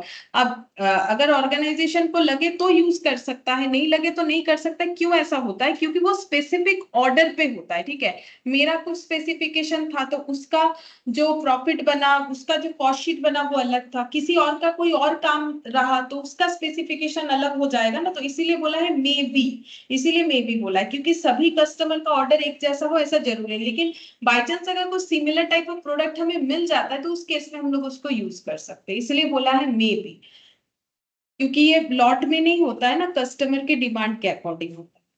फिर यहाँ पर देखो जो बोला है can not be used in, marginal costing के लिए यूज नहीं कर सकते, ये बात गलत है। इसीलिए ये जो है ना ये हम लोग का फॉल्स दिया हुआ है। क्यों दिया हुआ है पता है? क्योंकि मार्जिनल कॉस्टिंग मैंने तुम लोग को बताया था, 1 यूनिट प्रोडक्ट का कॉस्ट अगर बढ़ जाता है, एक जैसे मान लो 10 यूनिट बना रहे थे, अब अगर हम चाहते हैं कि 11 यूनिट बनाएंगे तो ये 1 यूनिट इंक्रीमेंट पे मेरा कॉस्ट कितना बढ़ रहा है, उसको बोलते हैं मार्जिनल कॉस्टिंग। तो देखो जॉब कॉस्टिंग में भी तो हम लोग पर यूनिट का कॉस्ट निकालते हैं, तो वो भी तो हमें मार्जिनल कॉस्टिंग में हेल्प कर सकता है, ऐसा नहीं कि नहीं कर सकता। इसीलिए ये वाला आंसर नहीं होगा।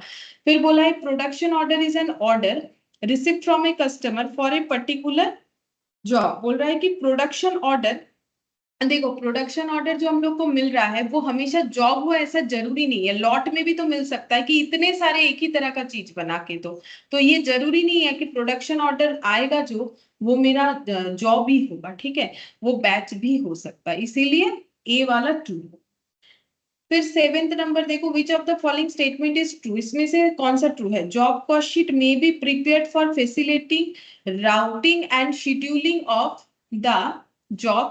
Job costing can be suitably used for concerns producing uniformly any specific product. Job costing cannot be used in companies using standard costing, neither A nor B nor C. क्या होगा, क्या लगता है?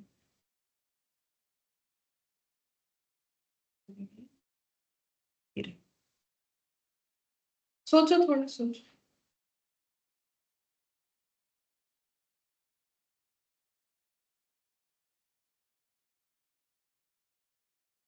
देखो जॉब कॉस्टिंग हम लोगों ने पढ़ा, लेकिन कहीं पर भी पढ़ा कि शेड्यूलिंग के लिए जॉब कॉस्टिंग, शेड्यूलिंग का मतलब क्या होता है पता है? कौन से जॉब के बाद कौन सा जॉब परफॉर्म करेंगे, क्या उसका शेड्यूलिंग होगा, कैसे उसको एक के बाद एक जो है वो चलेगा, ठीक है। मतलब एक सिस्टमेटिक वे में जो है चलने का, तो उससे जॉब कॉस्ट शीट का क्या लेना देना? जॉब कॉस्ट शीट देख के तो हम लोग ये नहीं बोल सकते हैं कि कौन सा जॉब का, जैसे मान लो 10 जॉब है तो 10 जॉब में पहले ये करेंगे उसके बाद ये करेंगे, जैसे तुम लोग अपना बनाते हो ना शेड्यूलिंग वगैरह, पहले ये पढ़ लेंगे फिर वो, जैसे क्लास का शेड्यूल होता है इसके बाद ये उसके बाद वो, तो उसको शेड्यूलिंग बोलते हैं, ठीक है।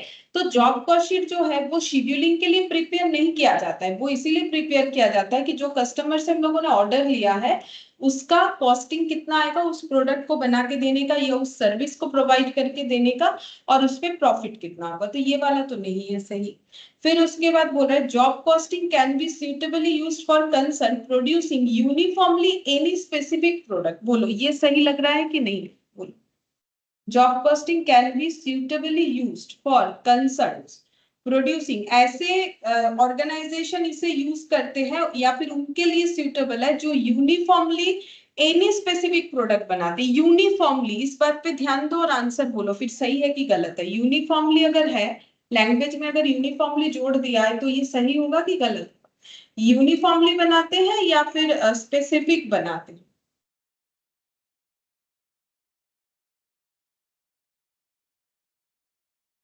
बोलो यूनिफॉर्मली का मतलब क्या होता है? यहाँ पे तो वैरायटी ऑफ टास्क होता है, तो ये भी फॉल्स होगा।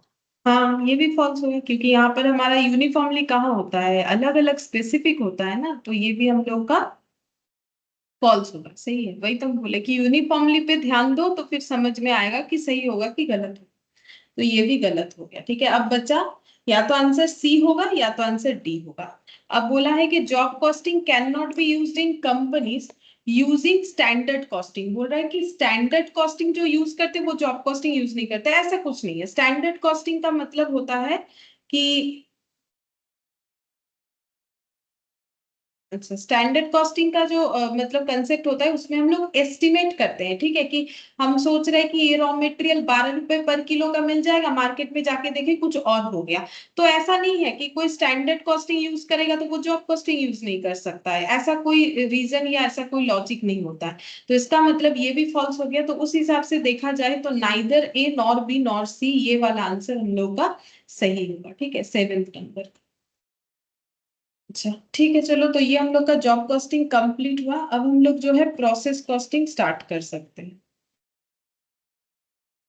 चलो प्रोसेस कॉस्टिंग देखते हैं।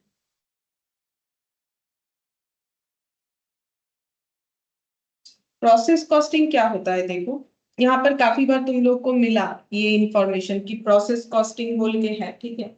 अच्छा, प्रोसेस कॉस्टिंग क्या होता है, देखो प्रोसेस कॉस्टिंग का मतलब ये हो गया कि अगर कोई भी फिनिश गुड्स को बनाने के लिए, ठीक है, नॉर्मली ये प्रोडक्ट के केस में होगा, सर्विस के केस में प्रोसेस कॉस्टिंग अप्लाई नहीं होता है।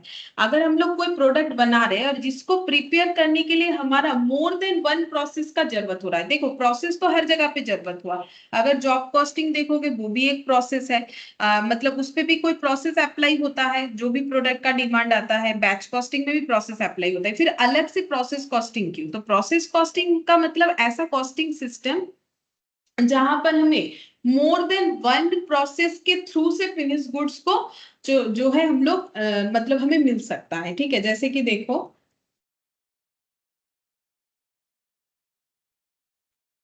जैसे मान लो कि अगर हम लोग किसी का मान लो बेकरी का काम है, ठीक है, अब वो बना रहा है मान लो केक, ठीक है।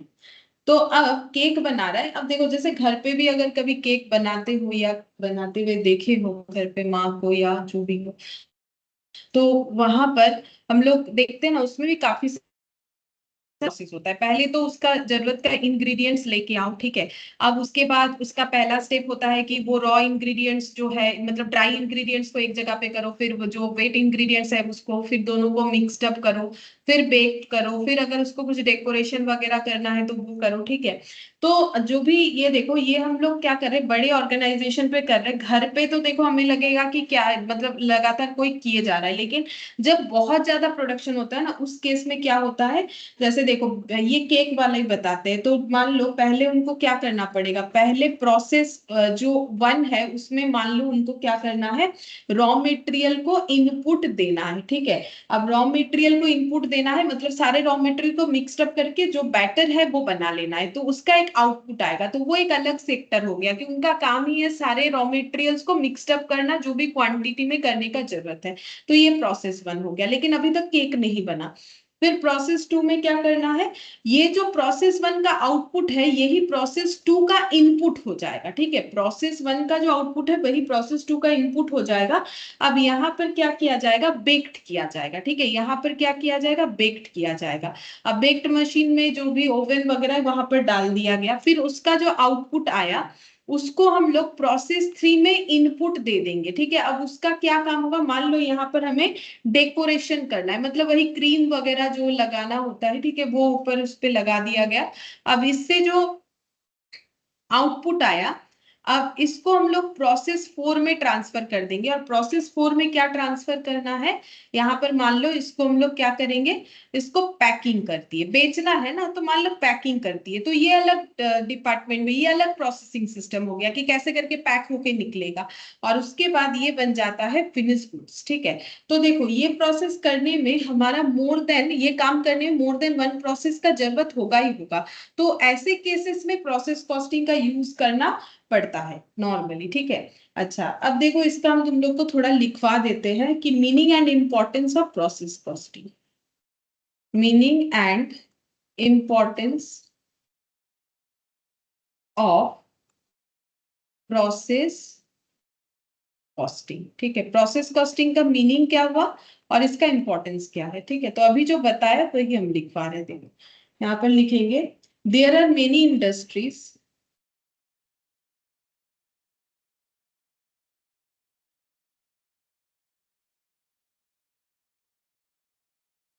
where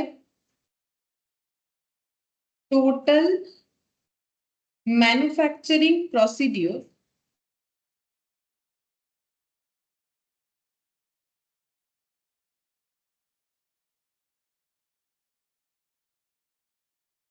is divided into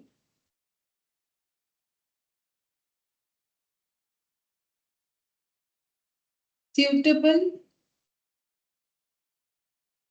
number of process or operation.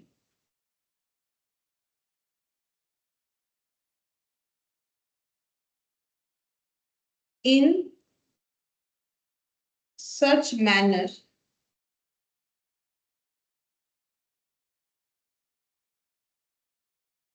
that the output of one process becomes the input of next process, and the output of last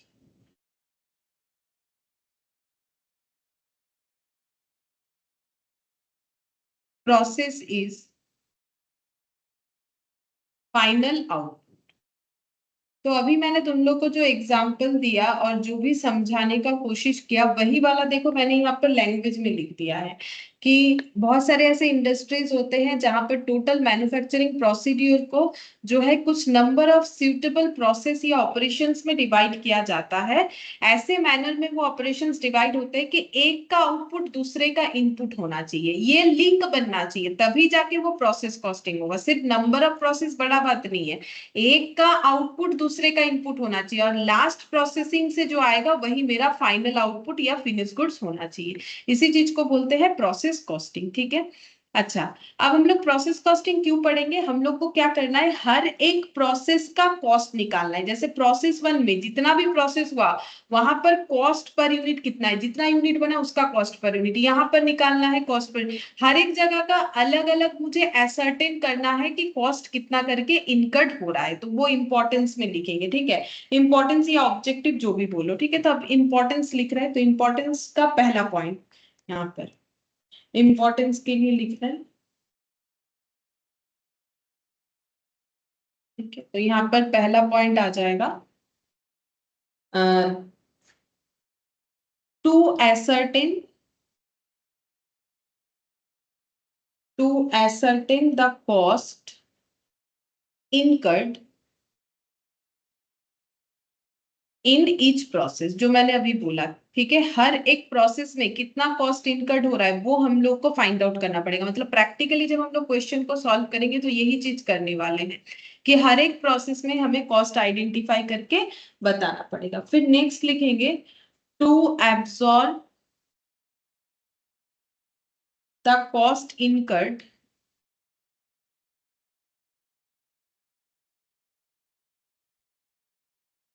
until the end of each process, until the end of each process। ठीक है, फिर ये क्या लिखा है देखो, हमें सारे कॉस्ट एब्सॉर्ब करने हैं लास्ट प्रोसेस तक। कॉस्ट को एब्सॉर्ब करने का मतलब क्या होता है, सभी कॉस्ट को ऐड करते जाएंगे। देखो यहाँ जो कॉस्ट इनकर्ड होगा तो वही कॉस्ट इसका इनपुट आएगा, फिर वो उसमें एब्सॉर्ब हो जाएगा। मतलब मान लो इस प्रोसेस को कंप्लीट करके हमें 10 यूनिट्स मिला और उस पर खर्चा हुआ 100 रुपए फॉर एग्जाम्पल। तो अब जब ये प्रोसेस 2 स्टार्ट होगा ना तब हम लोग को लिखना पड़ेगा कि 10 यूनिट्स इस पे इनपुट है जिसपे खर्चा लगा है 100 रुपए, तो इससे स्टार्ट होगा। तो ऑटोमेटिकली ये इसमें एब्सॉर्ब होगा, ये इसमें एब्सॉर्ब होगा, ये इसमें एब्सॉर्ब होगा और फाइनली जाके वो फिनिश गुड्स में एब्सॉर्ब होगा। एब्सॉर्ब होने का मतलब होता है चार्ज हो जाएगा। ठीक है, फाइनली जाके वो उस पे चार्ज हो जाएगा। तो इस तरीके से हमें प्रोसेस कॉस्टिंग में कैलकुलेशंस करने होते हैं। ठीक है, फिर नेक्स्ट लिखेंगे point number 3 to ascertain the cost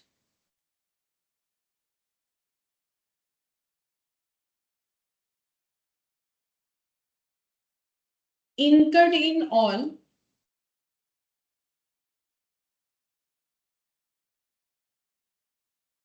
the process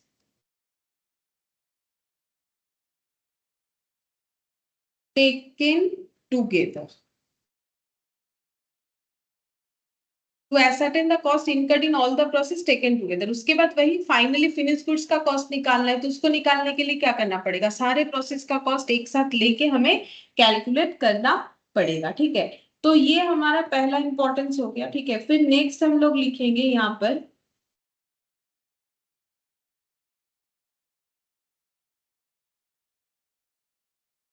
when we ascertain the true amount of cost, we are able to decide the justified selling price,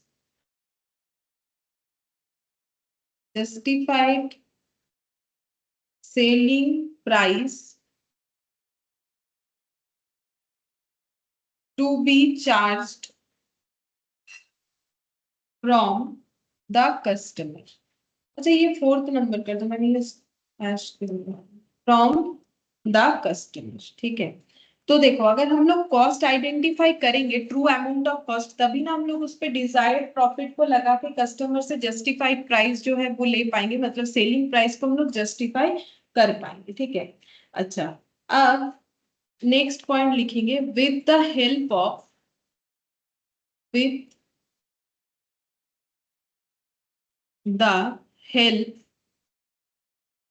of process costing,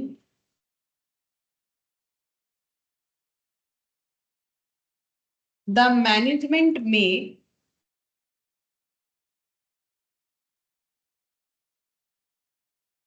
management को दो तरीके का हेल्प होता है। पहला, identify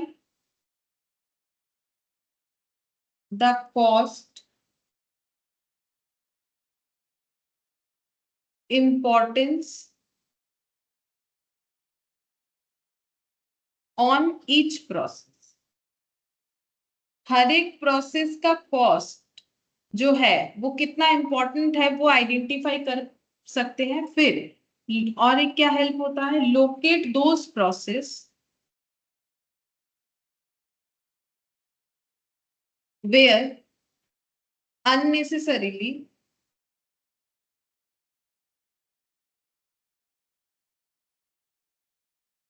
high cost is being incurred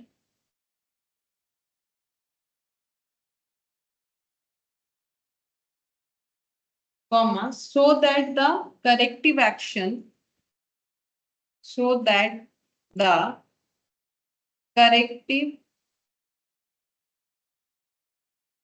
action may be taken।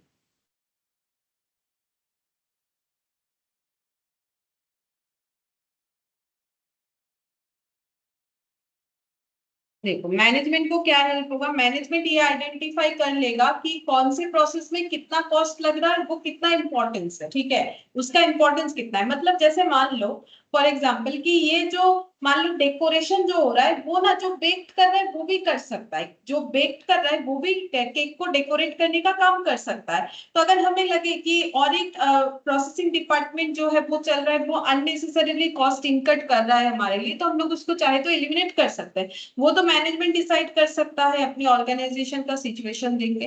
तो वही बोल रहा है कि प्रोसेस के थ्रू से अगर हम लोग मतलब प्रोसेस वाइज अगर हम लोग चलते हैं तो हम लोग ये मतलब पार्ट करके काम हो गया ना, तो फिर हमें ये आइडेंटिफाई करने में आसानी हो जाता है कि कौन सा प्रोसेस का कॉस्ट इंपॉर्टेंस कितना है। और अगर अननेसेसरीली कोई प्रोसेस हम लोग जो है चला रहे हैं तो उस प्रोसेस को लोकेट करके उसको हमें एलिमिनेट कर देना है ताकि फालतू का कॉस्ट जो है वो इनकट ना हो। ठीक है, तो ये हम लोग का हो गया इंपॉर्टेंस या फिर जो है ऑब्जेक्टिव, कुछ भी बोलो, और ये प्रोसेस का मीनिंग हो गया। ठीक है, अच्छा अब एक क्वेश्चन हम तुम लोग को करवाते हैं ताकि प्रैक्टिकली समझ में आए कि क्या करना क्या होता है। देखो यहाँ पर क्या बोला है कि from the following data prepare process accounts indicating the cost of each process and the total cost. हर एक प्रोसेस का कॉस्ट निकालना है और टोटल कॉस्ट निकालना है। The total units that pass through each process where 240 for the period. बोल रहा है कि टोटल यूनिट जो प्रोसेस के थ्रू से पास होके आया वो 240 यूनिट्स है। अच्छा, फिर प्रोसेस 1 का खर्चा बताया material labour other expense, process 2 का खर्चा बताया material labour other expenses, process 3 का खर्चा बताया। इनडायरेक्ट एक्सपेंसेस है 85,000, जिसको एपोर्शन, एपोर्शन का मतलब डिस्ट्रीब्यूट करना, डिवाइड करना या बांट देना।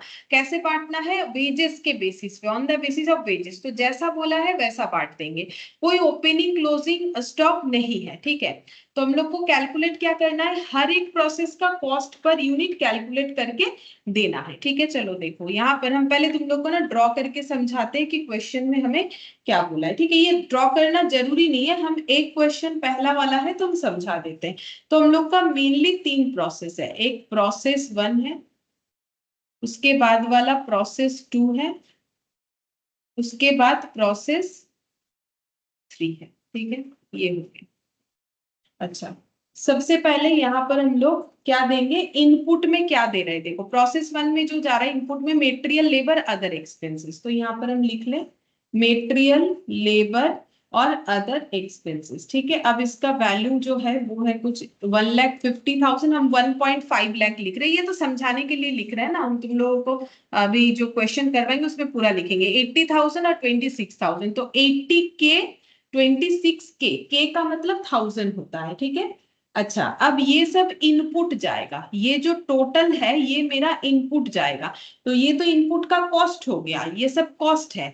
कितना यूनिट इनपुट जाएगा वो देखो, तो बोल रहा है 240। ये देखो the total unit that pass through each process, हर एक प्रोसेस से 240 यूनिट पास ऑन हुआ, तो इसका मतलब जो इनपुट का कॉस्ट है और इनपुट यूनिट है 240, ठीक है। तो पहले यहाँ पर 240 यूनिट गया, फिर यहाँ से प्रोसेस होने के बाद जो आया आउटपुट, उसमें यूनिट कितना आया 240, और उसका कॉस्ट कितना होगा वो हमें कैलकुलेट करना पड़ेगा, और यही आउटपुट इस प्रोसेस का इनपुट हो जाएगा। मतलब यहाँ पर इनपुट कितना जाएगा 240 यूनिट, और इसके अलावा यहाँ पर और भी खर्चा होगा मेटेरियल का, लेबर का और अदर एक्सपेंसेस का, जो कि है हम लोग का, ये देखो जो हम लोग का है 52 लाख और 72,000, तो 15,000, 2 लाख और 72,000, ठीक है।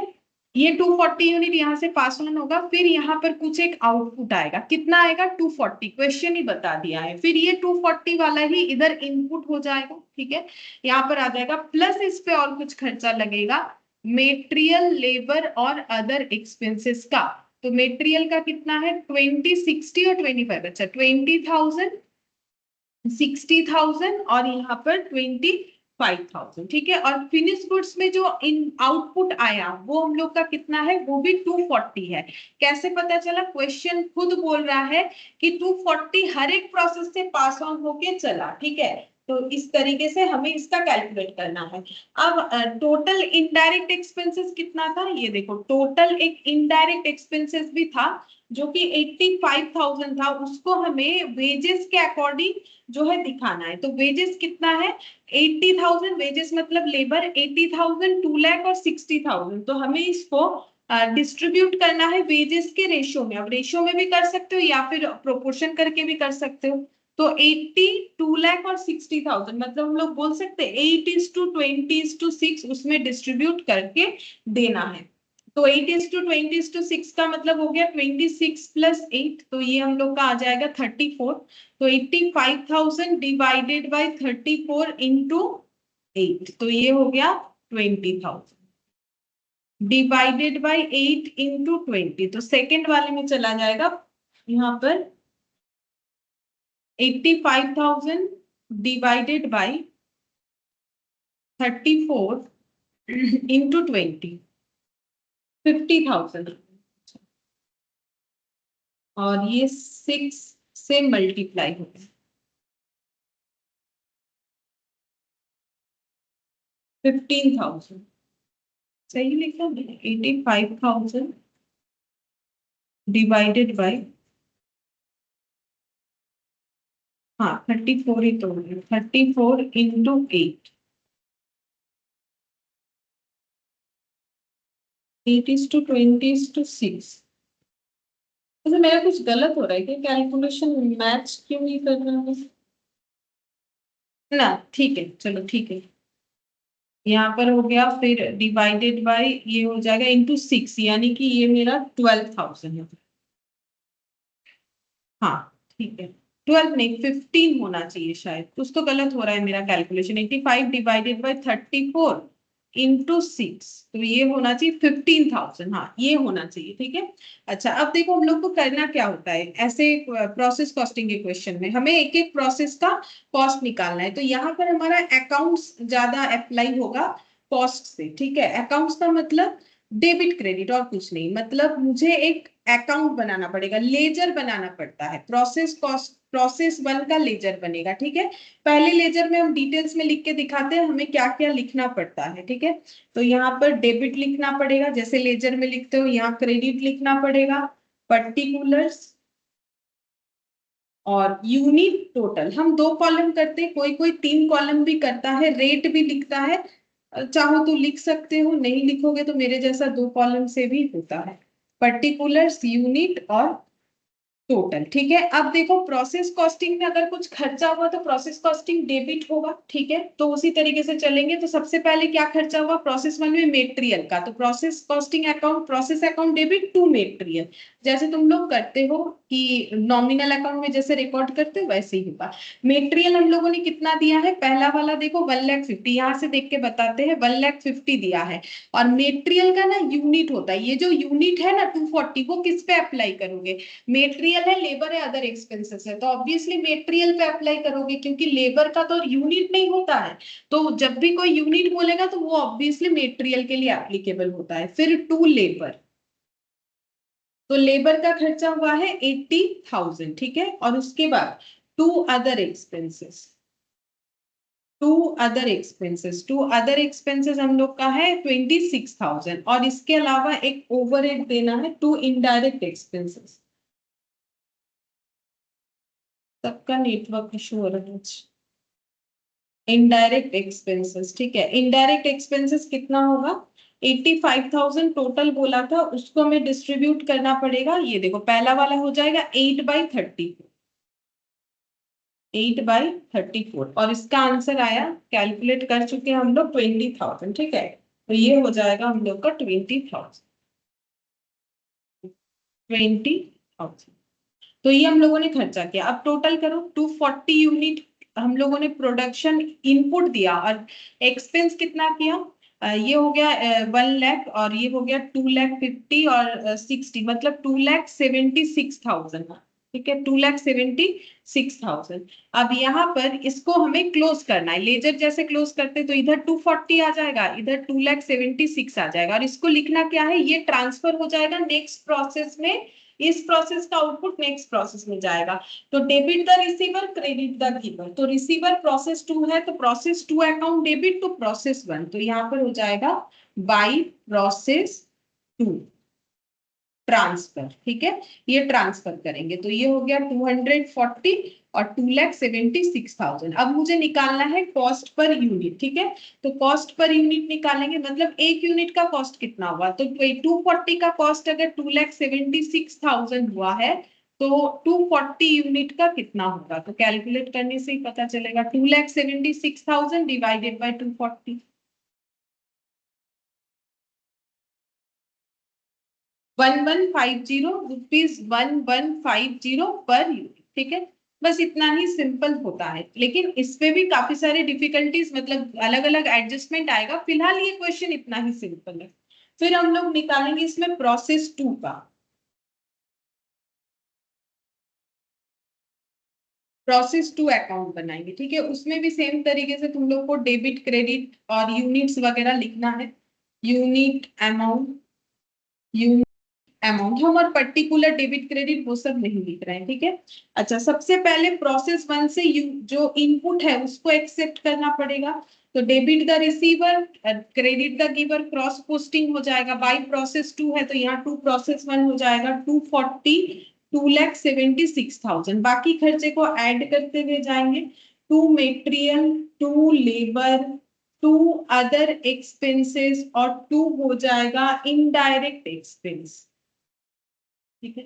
अब लिख लेते हैं, देखो मेटेरियल का कितना था, मेटेरियल 52 लाख और 72,000। अच्छा 50 2 लाख और 72,000, और ये जो इनडायरेक्ट एक्सपेंसेस है ये हम लोग का हो जाएगा 85,000 इंटू डिवाइडेड बाय तो 34 है, इंटू हो जाएगा 20,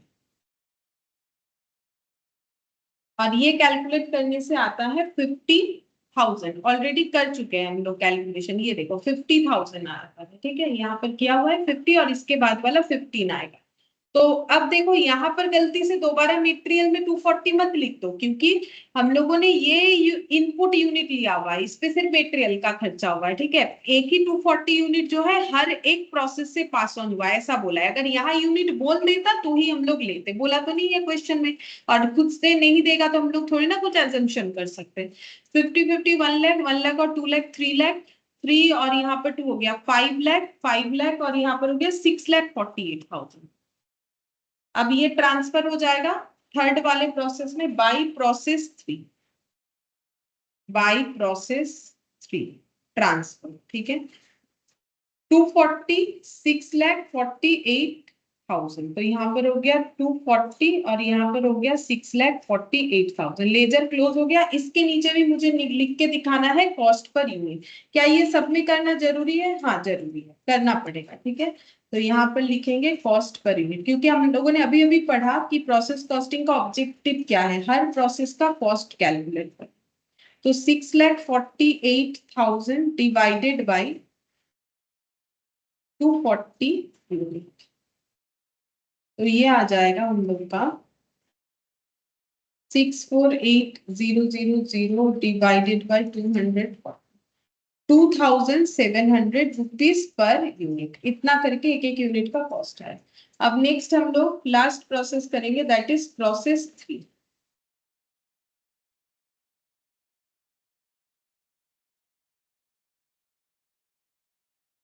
यहाँ पर भी वही यूनिट रुपीस, यूनिट रुपीस। तुम लोग जब करोगे पूरा डेबिट क्रेडिट सब लिखना पड़ेगा। अब यहाँ पर प्रोसेस 2 से सबसे पहले इनपुट ट्रांसफर लेंगे 240 यूनिट, और ये देखो 6,48,000। तो ऐड ऑन होते जा रहा है ना, जो मैंने लिखा था, एक प्रोसेस का कॉस्ट दूसरे प्रोसेस में ऐड होते जाएगा। फिर यहाँ पर 2 material, 2 labour, 2 other expenses, 2 indirect expense. तो अब देखते हैं कितना कितना था। 20 60 25, 20 60 25 और इनडायरेक्ट एक्सपेंसेस है 85,000 इंटू, यहाँ 34 था और इसमें कितना था, ये रेशियो मेरा 6, ठीक है, यहाँ पर हो गया 6। अच्छा, अब इसको कैलकुलेट करने से आया था मेरा 15,000। अब ये 240 यूनिट जो आउटपुट मिलेगा उसका कॉस्ट कितना हो गया, तो ये देखो 10 20 और 10 30 40 40 और 60, 1 लाख, 1 लाख और यहाँ पर हो गया 6 लाख, 7,68,000, 7,68,000, ठीक है।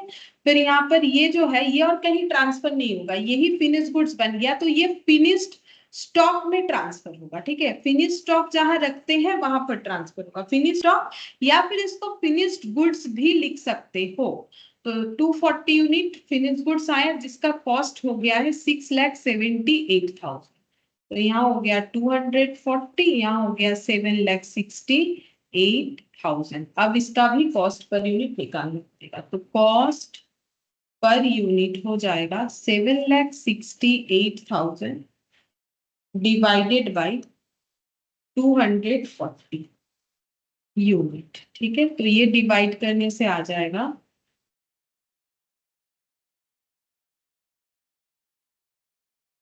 3,200 पर यूनिट, इतना करके आ रहा है, 3,200 पर यूनिट करके आ रहा है। तो ये तो मैंने एकदम काफी सिंपल सा एक प्रोसेस एक बता दिया कि कैसे करके होगा। तो जो हम लोगों ने इसका ओवरव्यू देखा उसी के हिसाब से ही हम लोगों ने किया, ठीक है। अब इस पे देखो और एक पॉइंट बताते हैं, यही लास्ट बताएंगे। यहाँ पर एक एग्जाम्पल है, ठीक है, normal loss with no realisable value, मतलब कोई भी काम करने जाओ उस पे एक नॉर्मल लॉस जरूर होता है। ऐसा कोई भी दुनिया में प्रोसेस नहीं है जिसका नॉर्मल लॉस नहीं होता है। नॉर्मल लॉस का मतलब होता है जो गुड्स के इनहेरेंट नेचर के लिए होता है। जैसे खाना ही डेली का बनता है तो ऐसा थोड़ी होता है कि कुछ भी नहीं गिरता है। देखोगे मसाला डालने जाओगे थोड़ा बहुत तो गिरेगा ही, कुछ एक बूंद तेल ही गिर गया, वो होता है, ठीक है, ऐसा नहीं है कि नहीं होता है। तो नॉर्मल लॉस हर बिजनेस में होता है। तो यहाँ पर हम लोग को पढ़ना है ट्रीटमेंट ऑफ नॉर्मल लॉस, ठीक है, मैंने ये ऐसे लिख दिया। नॉर्मल लॉस का ट्रीटमेंट क्या होगा? तो पहला बात है, it is a type of loss, it is a type of loss which is estimated in advance on the basis of past experience.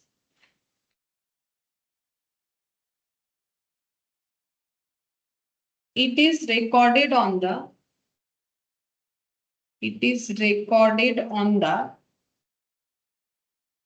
credit side of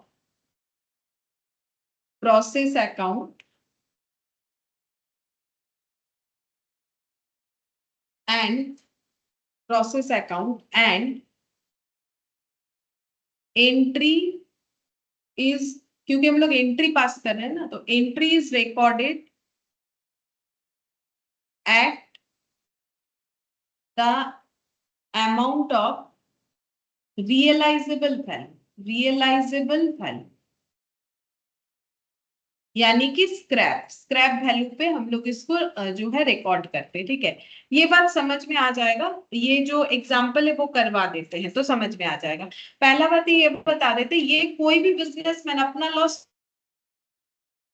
पहले से एक्सपीरियंस, जैसे घर पे माँ को पूछोगे तो बता देंगे कि इतना खाना बनाने में नॉर्मल लॉस कितना हो सकता है, ठीक है। या फिर मान लो कि कोई अगर फ्रूट्स बेचता है तो वो बता सकता है कि उसका कितना नॉर्मल लॉस होता है, या वेजिटेबल्स बेचता है, फूल बेचता है, तो थोड़ा बहुत तो चीज खराब हो ही जाता है, क्योंकि वो तो नेचुरल चीज है ना, वो प्राकृतिक है, उसको हम लोग ऐसे करके रोक नहीं सकते हैं, ठीक है। जो मान लो कुछ एवापोरेट होने वाला चीज होता है, नैप्थोलिन वगैरह, ठीक है। तो गुड्स का अलग अलग नेचर, जैसे कोई ग्लास का बिजनेस मतलब कांच रिलेटेड बिजनेस कर रहा है तो कांच का चीज एक आधा टूट ही जाता है, ठीक है। तो गुड्स का इनहेरेंट नेचर के लिए होता है। हर एक बिजनेस ऑर्गेनाइजेशन अपने पास्ट एक्सपीरियंस से ये आइडेंटिफाई कर सकता है आराम से कि नॉर्मल लॉस कितना हो सकता है, ठीक है। और इसको हम लोग क्रेडिट साइड में रिकॉर्ड करते हैं। ये सब जो मैंने लिखा है ये समझ में आएगा इस एग्जाम्पल से, ठीक है। तो ये एग्जाम्पल हम तुम लोग को बता देते हैं, ये एग्जाम्पल 1 जो लिया हुआ है, तो यहाँ पर ये देखो, a product passes through process 1 and process 2, दो प्रोसेस से पास ऑन करेगा बोल रहा है। Material issued to process 1 40,000, wages 30,000, manufacturing overhead 27,000। तो इस प्रोसेस में खर्चा होगा 3, एक मेटेरियल का, एक वेजेस का, एक मैन्युफैक्चरिंग ओवरहेड का। नॉर्मल लॉस एंटिसिपेटेड, पहले से ही पता है, 5% of input, 4750 unit of output were produced and transfer out from process 1। बोल रहा है कि जो आउटपुट निकल के आ रहा है वो 4750 है और वो सेकंड वाले प्रोसेस में ट्रांसफर कर दिया जाएगा। कोई ओपनिंग स्टॉक नहीं था। इनपुट रॉ मटेरियल जो प्रोसेस 1 में गया था वो 5000 गया था। Scrap was no realisable value. Scrap का मतलब है अगर कोई नॉर्मल लॉस हो रहा है उसका कोई रियलाइजेबल वैल्यू नहीं, मतलब मार्केट में वो नहीं बिकेगा। जैसे मान लो कि कुछ वेजिटेबल्स खराब हो जाता है तो उसको भी काफी लोग खरीदते हैं, अलग अलग पर्पज से खरीदते हैं, ठीक है। जैसे कि मान लो घर पे कोई गाय वाय है, ठीक है, तो गाय को भी हम लोग थोड़ा बहुत, जो देखो अगर हमें लगता है हम लोग नहीं खा सकते तो वो हम लोग दे सकते हैं उनको, ठीक है, तो वो जा सकता है। या फिर मान लो कोई फ्लावर वगैरह का कुछ और यूज हो रहा है तो वो स्क्रैप के भाव में मार्केट में काफी सारा चीज बिकता है जो हमें जरूरत नहीं है, किसी और को जरूरत हो सकता है, किसी और रीजन से हो सकता है। तो रियलाइजेबल वैल्यू मतलब मार्केट में वो खराब हो गया जो चीज, वो बिकेगा कि नहीं बिकेगा। अगर नहीं बिकेगा तो नो रियलाइजेबल वैल्यू, बिकेगा तो रियलाइजेबल वैल्यू। हम लोग को प्रोसेस 1 अकाउंट बनाने बोला है और value of normal loss and unit transfer to process 2 कितना होगा वो कैलकुलेट करने बोला है। तो देखो कैसे कैलकुलेशन होगा। तो पहले हम लिखते हैं प्रोसेस 1, सिर्फ प्रोसेस 1 ही बनाना है, ठीक है। तो सबसे पहले यहाँ पर लिखेंगे टू रॉ मेटेरियल, जो रॉ मेटेरियल का खर्चा, हम थोड़ा शॉर्ट में कर, वैसे भी एग्जाम्पल है, ठीक है। देखो 5000 यूनिट जो है ये इशू हुआ है प्रोसेस 1 में, बता दिया है 5000 यूनिट इशू हुआ है और मेटेरियल का कॉस्ट जितना है वही उस यूनिट के अगेंस्ट में मुझे लिखना चाहिए। तो मेटेरियल है 40,000, तो हम यहाँ पर लिख देंगे 40,000। अच्छा, उसके बाद वेजेस का खर्चा है तो वेजेस लिखेंगे, तो वेजेस का खर्चा जितना बोला है उतना लिखो, 30,000, मैन्युफैक्चरिंग 27,000, ये 30,000 लिख दिया। टू मैन्युफैक्चरिंग ओवरहेड, ये मेरा मैंने शॉर्ट में लिख दिया, ये हो गया 27,000, ठीक है।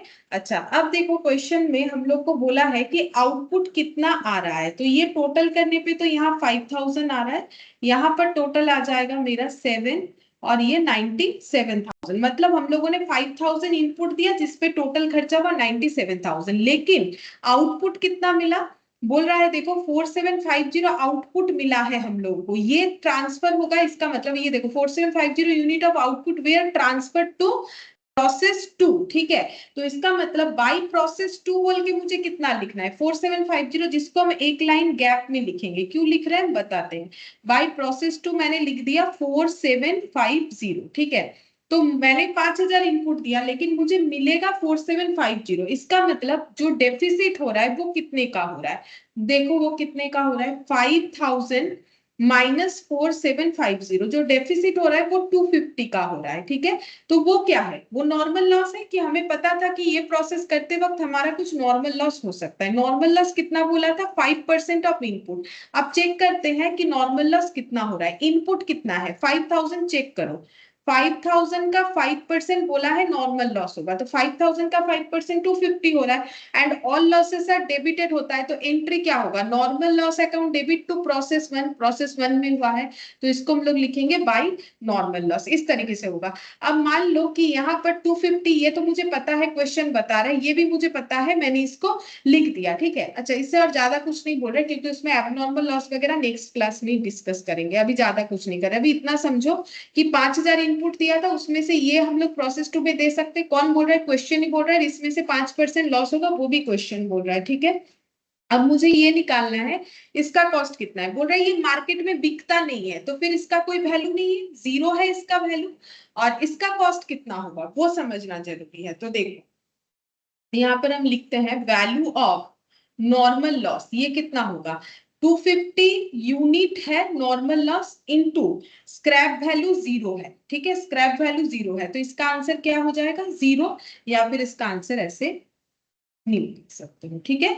तो ये देखो वही लिखा था कि क्रेडिट साइड में इसका वैल्यू जाना चाहिए और कौन से वैल्यू पे रिकॉर्ड होना चाहिए स्क्रैप वैल्यू पे। जब स्क्रैप वैल्यू 0 है तो यहाँ कुछ नहीं आएगा, अगर नहीं होता तो आ जाता। अब इसका वैल्यू क्या होगा जो प्रोसेस 2 में ट्रांसफर होगा, तो कॉस्ट पर यूनिट, मतलब इस प्रोसेस में एक एक यूनिट का जो कॉस्ट है तो 4750 का भी वही कॉस्ट है, वो हम लोग कैसे निकालेंगे।